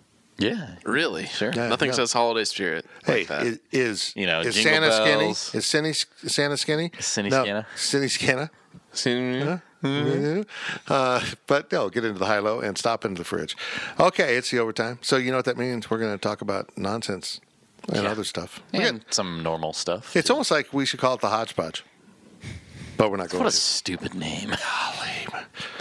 Well, you're forgiven, Brett. From Solly 43, can you just kind of go over what your guys' week has been like? Dating back to last week, of course, not this week. But, well, no. Oh, God. It is this week, isn't it? Well, it started on Friday. It felt like Bill Snyder's been retired for 2 weeks. It started on Friday because it was supposed to go down Friday, and somehow it didn't. And I'm convinced that he convinced them that we can't have me retire with recruits on campus. No, that's pretty solid advice. It's a good idea. And as soon as the recruits were gone, they did the retirement. So I kind of believe that. Well, let me give my. Yeah, you go. Guys, I was sold it was on Friday. I woke up at 6 a.m. on Friday to get my workout in before my flight out to Chicago, but I wanted to come into the office so I could be at my computer when the news broke, because I thought it was going to come at 10 a.m. It doesn't. My phone is off of airplane mode until literally like the wheels take off of the runway, and then I'm like, okay, I got to put it on airplane mode. You don't, but whatever. Stupid rule. I'm thinking the whole time, it happened. I landed. It hadn't happened. So then I spent the next 2 days panicking. And then I'm in the airport. Guys, I almost switched to a 9 p.m. return flight home on Sunday just so that way I could be on the ground when the news broke. For some reason, Riley thought he had to be available when the news broke, even though we had our content already and lined up. And multiple people sitting there ready to release it. Sorry, I've never covered a coaching retirement before. I think he thought he had to push the button. It's okay. So finally I said, don't you dare put off your flight. I need you back here after it happens. I mean, that's when it's really going to get hectic. So I was making calls, trying to figure stuff out. And I'm with Ryan Black from the Manhattan Mercury, who also went to Marquette. Sneaky. And he's like kind of making calls, and I could tell he was doing some stuff too, but by no means did he have the call, I didn't think. He didn't tip his hat to you, did he? And then he just kind of casually sat down next to me and says, well, we're running it. And I said, what, about the meeting? The players only? Nope, Snyder retired. What?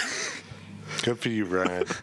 So that news was out there, and then I got on the plane home, and what if you would have tweeted that Ryan Black reported before it actually got out? Before it actually was reported. That'd been funny. I am told by a source that Bill Snyder has announced his retirement. Just scoop him. No, I wouldn't have done that. But it was a hectic day. Nice when all the dust settled.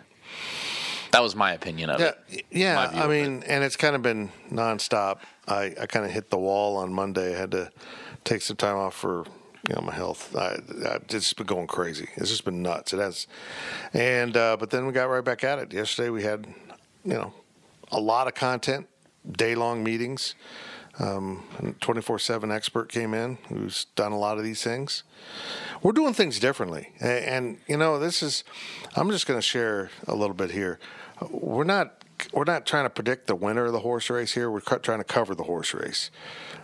We think it'll be Seth Luttrell at the end of the day. Now, we went on the record with a very good source that it wasn't going to be Wednesday, and it hasn't been. It wasn't. I don't think it'll be Thursday as we tape this. It probably happens. I believe it'll be Monday. It might be Friday, but I believe it'll be Monday after. Gene Taylor wants to check all the boxes. He's not going to say, yeah, I found my guy. That's what happened when they hired Ron Prince. They got excited and said, we got our guy, and he wasn't the right guy. They didn't do their due diligence on everyone else.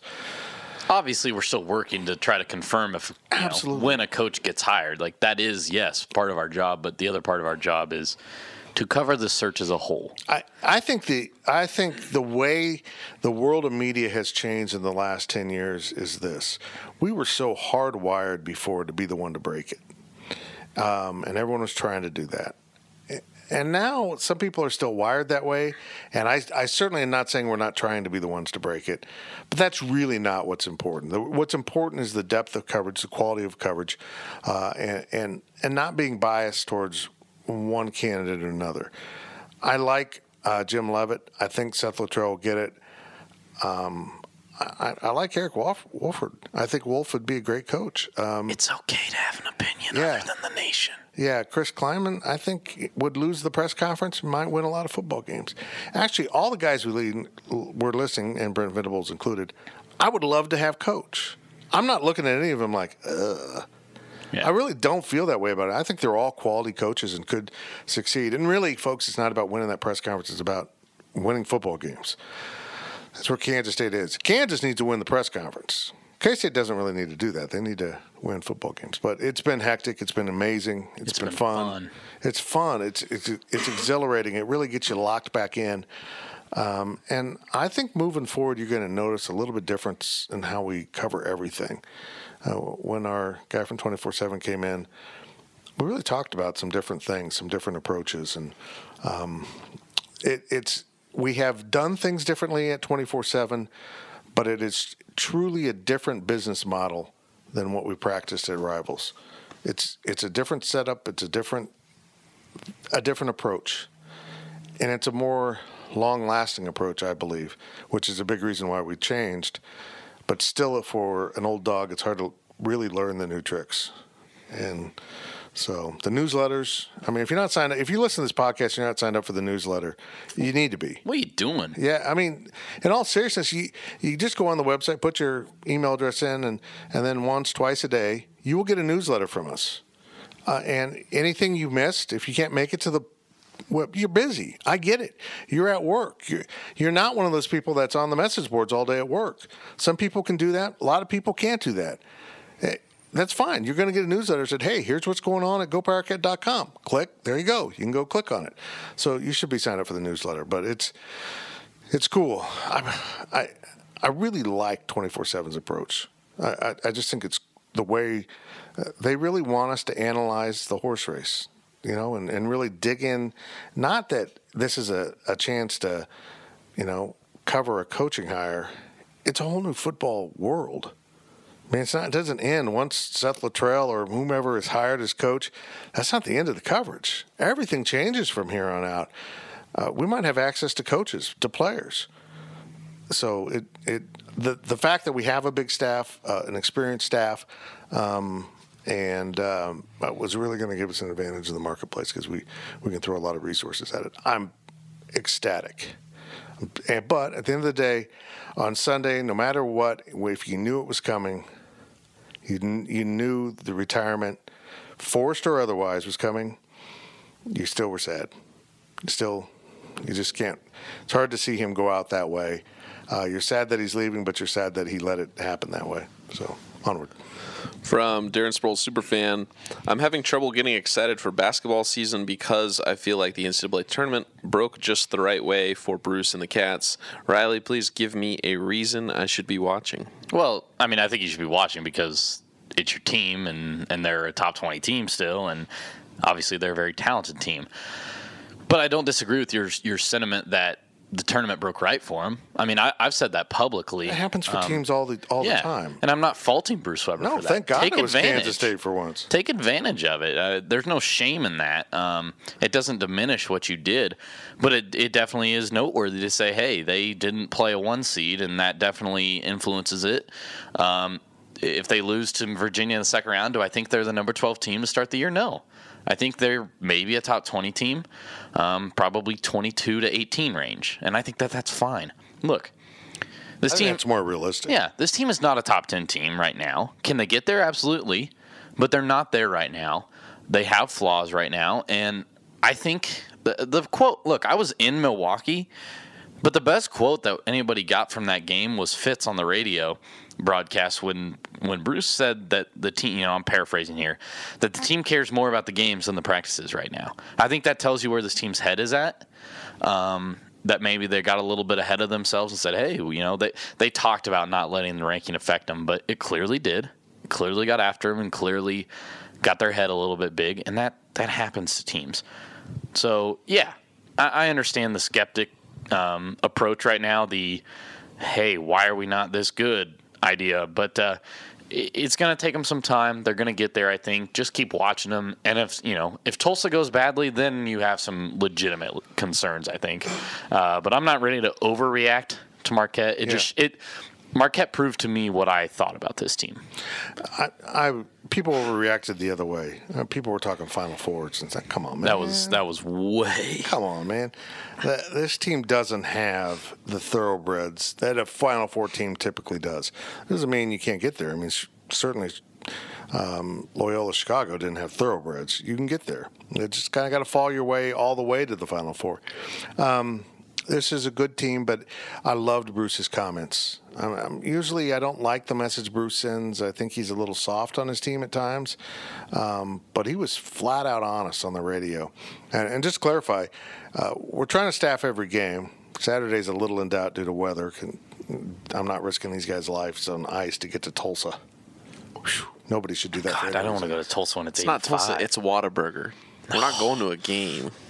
That is worth risking your life. Okay. I would die for a patty melt. And but we've designed these new GPC takes that one of us, it'll often be me, but Fritz has done them, Michael Goins has done them, can be done from home games or watching the game on TV. It's just kind of observations as the game goes on. And then we might have a chance to throw some quotes in from post-game, either press conference or radio, usually radio. Quick stuff, get it up on the site. But it's analysis piece. So that's a new thing we're doing. And Bruce will say it's kind of handy for us. We get to hear what he says on the radio then, and he does say some different stuff on the radio. Sometimes he's more honest on the radio with the fans than he is when he gets into media, because those comments are repeated over and over and over. He was hard on his team. He was disappointed in his team. He said he saw this coming. They look like crap at Marquette. They didn't even look like an NCAA tournament team in Marquette. And maybe that was a lesson learned that he now, like Coach Snyder loved to do, has a hammer to hit them over the head with and get them focused in practice. They need to go to Tulsa and kick some ass. Absolutely blow the Golden Hurricane off the court. Make that statement. Feel good about yourselves. Come home, play Georgia State. You win that. This is a weird schedule with games every Saturday. And there's a Wednesday in there. Is there a Wednesday? There's at the end of the month. Yeah, like 4 weeks in a row. It's before Vanderbilt, I think. Isn't it like 4 Saturdays in a row? Yeah, it's Saturday. I think it goes Saturday, Wednesday, Saturday, or something like that. I don't know. Yeah, but then they go to Vanderbilt, get to that game in Sprint Center. That's another big one. But I'm watching Oklahoma play Notre Dame, and then they come home and play Wichita State. I'm like, that'd be nice. That'd be nice to see that. This is a rapid fire from Hurt as Joe. Yeah. Jerky or pork rinds? Jerky. Face tattoos in or out? They've never been in. Out. They're out. Unless you're Mike Tyson. Because then you can punch everyone that makes fun of them. Sorry, Mr. Fitzgerald, I can't hear you. What? That's awesome. This is Domino's or Papa Murphy's? Domino's. If I have to pay $10 but put it in my oven, get out of here. Papa Murphy's. Oh, my God. That's Domino's awful. is pure trash now. It looks like someone peed on the crust. Again, if I'm putting a pizza in my oven, Was it you? I'm paying $2 for it. Pee on everything. But if you don't screw up your Papa Murphy's pizza, it is delish. Nah, Domino's. I just don't know what to say. Domino's is horrible. I get that, but at least they make it. At least might they be cook bad, it for but at me. least they make it for you. But you don't have it cooling off in the car. You have to A plan. DiGiorno pizza is better than a Papa Murphy's simply because it's cheaper. Why would I pay Murphy's full is fresh price? ingredients. Why would I pay full price for a Papa Murphy's pizza? Exactly. It's not full even price. You pay $10. Whatever.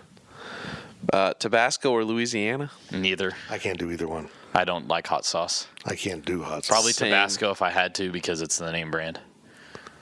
I wouldn't do any of them. I've never liked Tabasco, and thus I've never had Louisiana. Last one: back scratcher or doorway. Back scratcher. There's not always a definitive sharp doorway. Doorway. I don't have enough friends that scratch my back. I would love that. No, Oh, but I think it's like physical a- back scratcher, like the stick. Oh, that doesn't work. Doorway. The hell it Yeah. doesn't. Well, you're not Wait. fat, man. Try to do that when you're fat. Yeah, Fair doorway. enough. Thank you for complimenting me. Yeah. I don't know how to say this name because it's new. If you could give us guidance in future questions, but this is Bidine? Bidine? I don't know. We'll find out next week.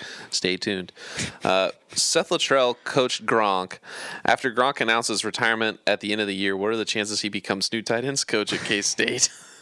Guys, I would love nothing more than Rob Gronkowski to be here. A, because I think he'd be pretty good. B, he'd be a lot of fun. He did mention that he always looked like he was having a good time in Aggieville. when we Yeah, saw that's him. exactly right. He knows Aggieville. He loved Aggieville. Here's my favorite Gronk story. He goes into a bar here in town, and And look, I'm not going to say the bar because I totally agree with the owner. Gronk goes, round of shots. And he tries to say, on the house because I'm Gronk. And he goes, no, you're paying because you're Gronk. Screw you, man. I'm a small businessman. You're buying money. You're buying shots for me. You're giving me money. You're not getting free stuff. Yeah. Did he pay? Yeah, he paid. Okay. I think he kind of admired the guy for doing that. I'm going to put it this way. I don't see Rob Gronkowski getting into coaching. I'll put it that way.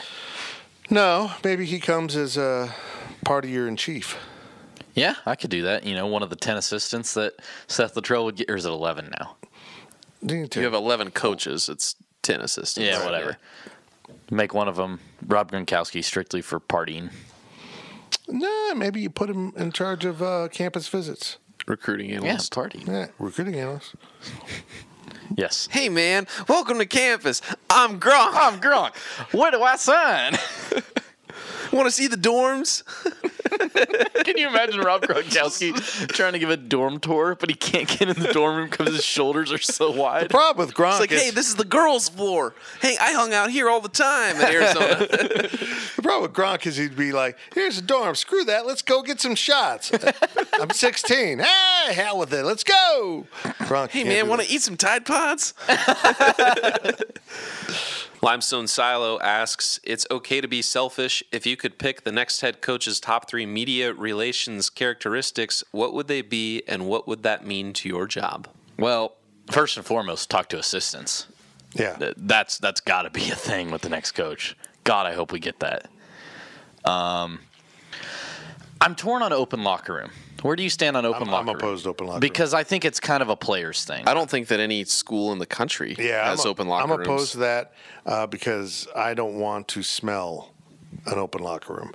What bowl game? There was a bowl game where was it Big 12 Championship? Some place had an open locker room. And the NCAA tournament has open locker room. No, I'm talking football. Oh. And it was hideous. It's horrible.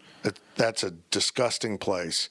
And it's just not comfortable for anyone, particularly there's so many open locker rooms are from a day where there weren't female reporters. They shouldn't be in a comfortable position to do their job. Most of them are professional and can do that, but I don't want to see some dude's naked ass walking around. Plus, you've got cameras, and it's just difficult to get a clean shot that doesn't have a wanker in the background or something. I mean, we said assistants. And I understand a coach also should have some discrepancy over who does and doesn't talk to the media, but also if I want to do a feature on the third string left tackle that's from, whatever city in Kansas, and I'm the reporter from that newspaper, I should get to talk to him. Okay? I agree. There should be some non-press conference midweek player availability after practice. Mm-hmm. And the way K-State's set up, it's really ideal. I mean, it really is. You can have the media just waiting down in the lobby area and do some breakouts after practice. Have us one practice a week. That's all I want. Just let me go to practice once. There should be an opportunity for the media to sit down in a more exclusive manner than what we get. And it's been a real problem for us because D. Scott Fritchen asks some of the greatest questions. He's prepared. He's thought out. He often scripts them so he gets everything exactly how he wants them asked, and then everyone gets the answer. Right. And that sucks, man. He does all the research. He puts in all the time. He comes prepared, asks the question, and then everyone tweets it out, and everyone puts those answers in their stories because we have no opportunity, unless you're really sneaky and kind of annoying, to get someone off to the side. And once in a while, you get someone that just nobody else is with, like the quarterbacks in front of the backdrop, and so you get the running back for a while. But it'd be nice to be able to do some substance, sit down at a table, and talk to Andre Coleman or whoever the offensive coordinator is for 15, 20 minutes about stuff, as long as it doesn't interfere with them doing their job. But they have time to do that, and it's healthy for the program. So player access for one-on-ones, assistant coach access, and probably ice cream treats on media day. Dude, frankly, anything is going to be better. No, it can be worse. We don't get ice cream on media day. You know what I don't want, and I know people are in love with it. It'd be good for our business because we get a lot of traffic. The Mike Leach show. Yeah. That has to be so irritating as a media member, when you're trying to get substance to write stories about, to cover a really good Washington State team, and he's up there talking about weird crap. He did go on a nice college Flat football Earth. playoff rant this week. That's fine, but he'll just get. And look, it's entertaining to all Aliens. of us, but it's nice gotta, from the outside. It's got to be really old. Get really old. It's just got to get exhausting. However, there's media outlets that are getting millions of clicks off of one Mike Leach video because he's so bizarre. But yeah, I mean, whatever. I'm fine. From Powercat, did you get the playoff right? Did you get the playoff right? Is that what it said? Well, I mean, excuse me, did they get it? No, they did. My bad. My bad. they got it absolutely They right. got it absolutely I right. read that wrong. I was really afraid that, and here's what I'll tell you. I'm impressed that they put Georgia at 5 because I thought they were going to try to sneak Ohio State in. I think the 2-loss Georgia Bulldogs had a better case than the 1-loss Ohio State Buckeyes. Because the loss was so bad. Yeah. They got throttled. They got throttled, and then they turned around. And I just don't think Ohio State's a very good team this year. I don't think they're very good. I think the Big Ten was meh. They played Northwestern for the championship. See, here's the thing. This is where the problem is they wouldn't hesitate to say an 11-1 Pac-12 team isn't good enough, but they would for the Big Ten, typically. Right. They didn't. But I think this year shows why it needs to be 8 teams. Georgia is a badass football team. Mm-hmm. They really are. They should be in the playoffs. They're just not one of the top 4 teams this year under the criteria with which you're picking. The 2 losses break their argument. Ohio State is the Big Ten champion. Washington is the Pac-12 champion. Central Florida is undefeated. Notre Dame is the best at-large team out there, along with Georgia being the second team from the SEC. You have the perfect 8 teams for a playoff. You play next weekend, not this upcoming weekend, but like the 15th, on home fields. Don't incorporate more bowl games. Don't take away other opportunities from smaller programs. Play that first round on home fields. How cool is that? That like Alabama would get to play, I think, Washington. They'd be UCF. UCF would be the 8. I'm not sure based on Washington winning the Pac-12, but either UCF or Washington would go to Alabama. You would have Oklahoma playing host to Georgia. That'd be great. In Norman. How cool is that? What a reward for being one of the top 4 seeds to get that game, and then you move on to the bowl games. Could you imagine a game at Michigan in December? Well, in the snow? You say that, but sometimes it's nice, but it's freaking football. Maybe it's time to. Yeah, I mean, I'm not saying that it's bad. I mean, that would be the cool. big house to put a dome in. Yeah, I mean, it's football. Go play it, man.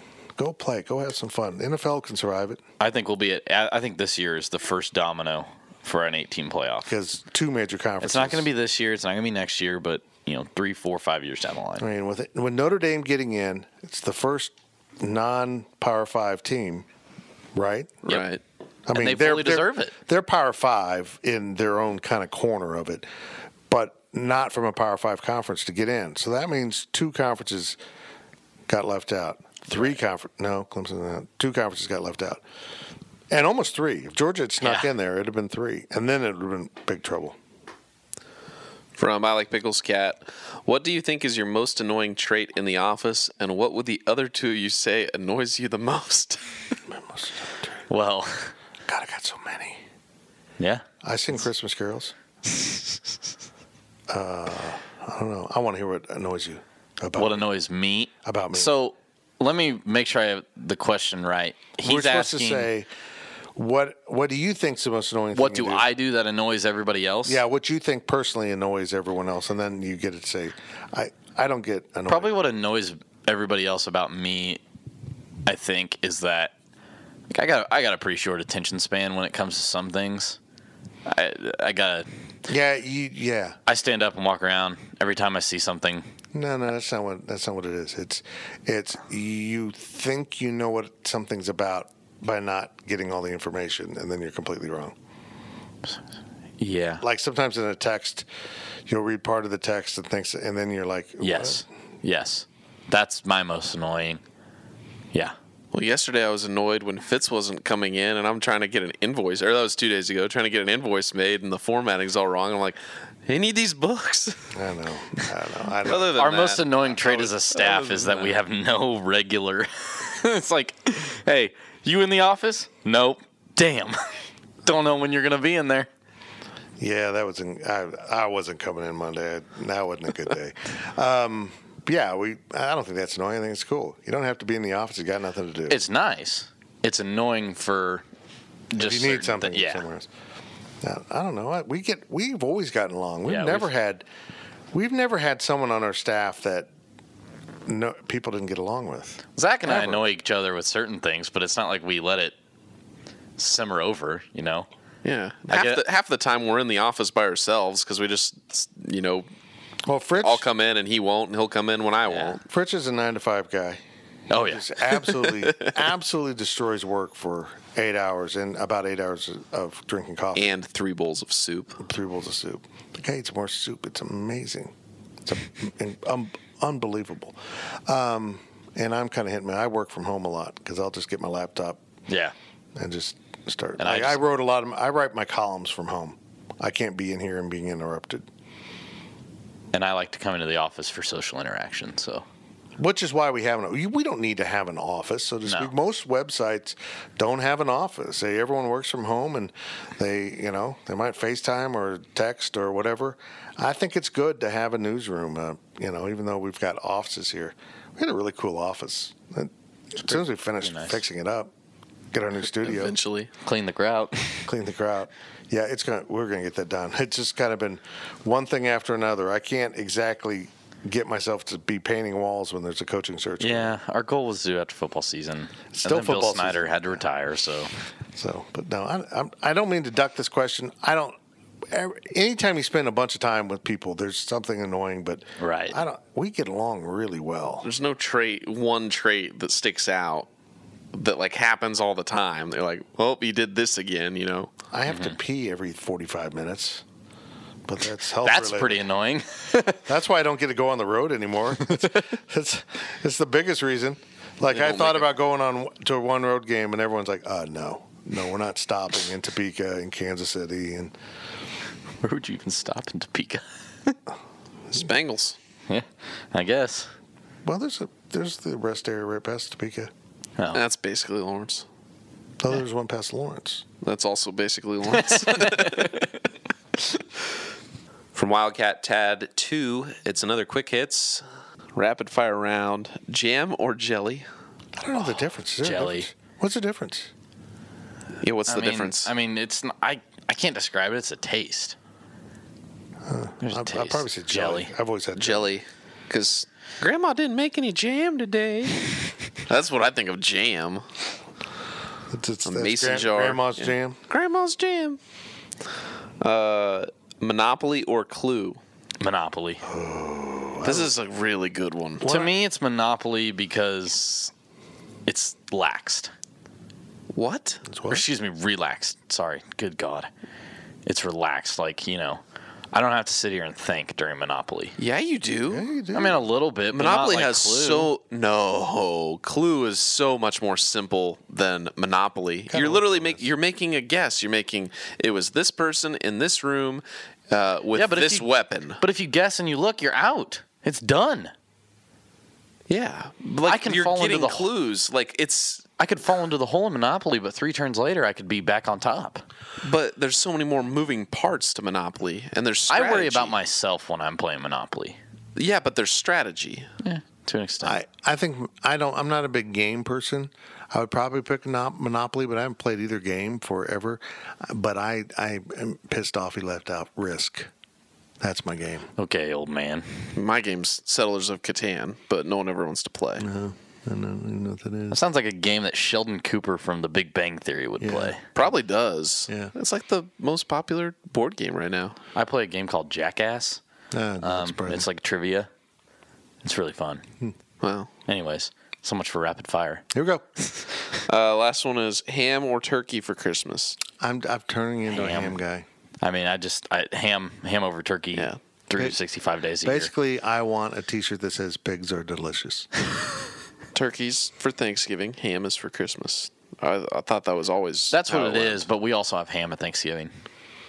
Yeah, I think you can dress up a pig for Thanksgiving now. Pigs are delicious. Okay. Last question of overtime and the podcast from I Like Pickles Cat. Will you ever wear red in veneer? See, here's the thing. Coach had the rules. No red, no hats, no jewelry. And I know of them because Fitz knew of them forever. And so that's something that we have picked up We on. always attempted to follow those rules. Right. It's his house. He didn't restate them really, I feel like 2.0 has gotten really relaxed with Bill Snyder. And he didn't ever exactly, he enforced them on the players, that I doubt. But, like, media members would Snyder show up with hats all the 1.0, time. if you wore red, he would say something. Right. We don't allow red in here. That all changed when Nebraska left the conference, too. It became less important. But, like, media members would wear hats or red polos or whatever all the time and not think twice about it. I did, without a doubt. I will say this. I respect Coach Snyder, and I respect that veneer's kind of his place and probably will be forever. I'm definitely wearing red because I have some really nice red clothes that I've been waiting to wear. Fantastic. I'll wear a hat now. I would always take a hat off when I was in there. But now I'll wear a hat. I remember the first time that Katie wore red to veneer for a Tuesday press conference, and I looked at her and I was like, you can't wear that. She's like, what? I'm like, yeah, it's a rule. Like, that's like an unwritten rule. You don't wear red and veneer. And, like, this is old veneer. She's like, what? I don't believe you. So I, like, go to Google because I remember, like, I don't know if I was in high school or what. There was this big movement, like, don't wear red all week thing because he banned it. And sure enough, found it and proved it to her. Week or something like that? Yeah. Keep the red out? Well, I don't own a lot of red, period.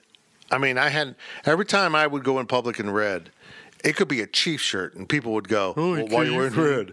Why are you wearing red? I once wore a tie-dye, red, white, and blue tie-dye shirt on the 4th of July, and someone asked me why I was wearing KU colors. It's red, blue, and white. And I'm going to be honest, guys. Red and blue is kind of a nice color mix. Oh, boy. That's why. But if you wear it, 50% of you high look like schools KU. have it. Yeah. I don't. So I don't think I'll be wearing red. I'll wear red. I'll wear hats. I won't wear my earrings. I'll still leave those out. I'm more my I'll wear earrings. My skin. Yeah, I think those can come out now. I think I'll put my earrings Yeah, in. those now the coach is gone. I think. Will this be part of your new persona as Zach? I feel like Zach with earrings would be kind of lame. So, well, that's it for the Powercat Podcast. We appreciate you being part of the listening audience, but remember to follow along for all this coaching information. Even after the hire, we're going to have tons of stuff. There's a whole staff to be filled, and recruiting will be immediately impacted. So much to cover at GoPowercat.com. Stick with us. Take advantage of that special. You're going to get 3 months free if you sign up for a monthly subscription and pay for that first month. That'll get you right up to spring football. And by then, you're gonna want to stay. I know. We'll probably have a coach by then. You could. By spring football, K-State will have a football coach. It's great reporting, Fitz. Thank you. That's it for the podcast. Zach, you get something? no. Okay. I thought about it, but Thanks no. for putting it wasn't that good. It was good enough to wasn't get that the good. microphone to your mouth, and then you're like, I'm out. No, I don't It was got it. and I got. Yeah. Never mind. That's kind of like the whole podcast.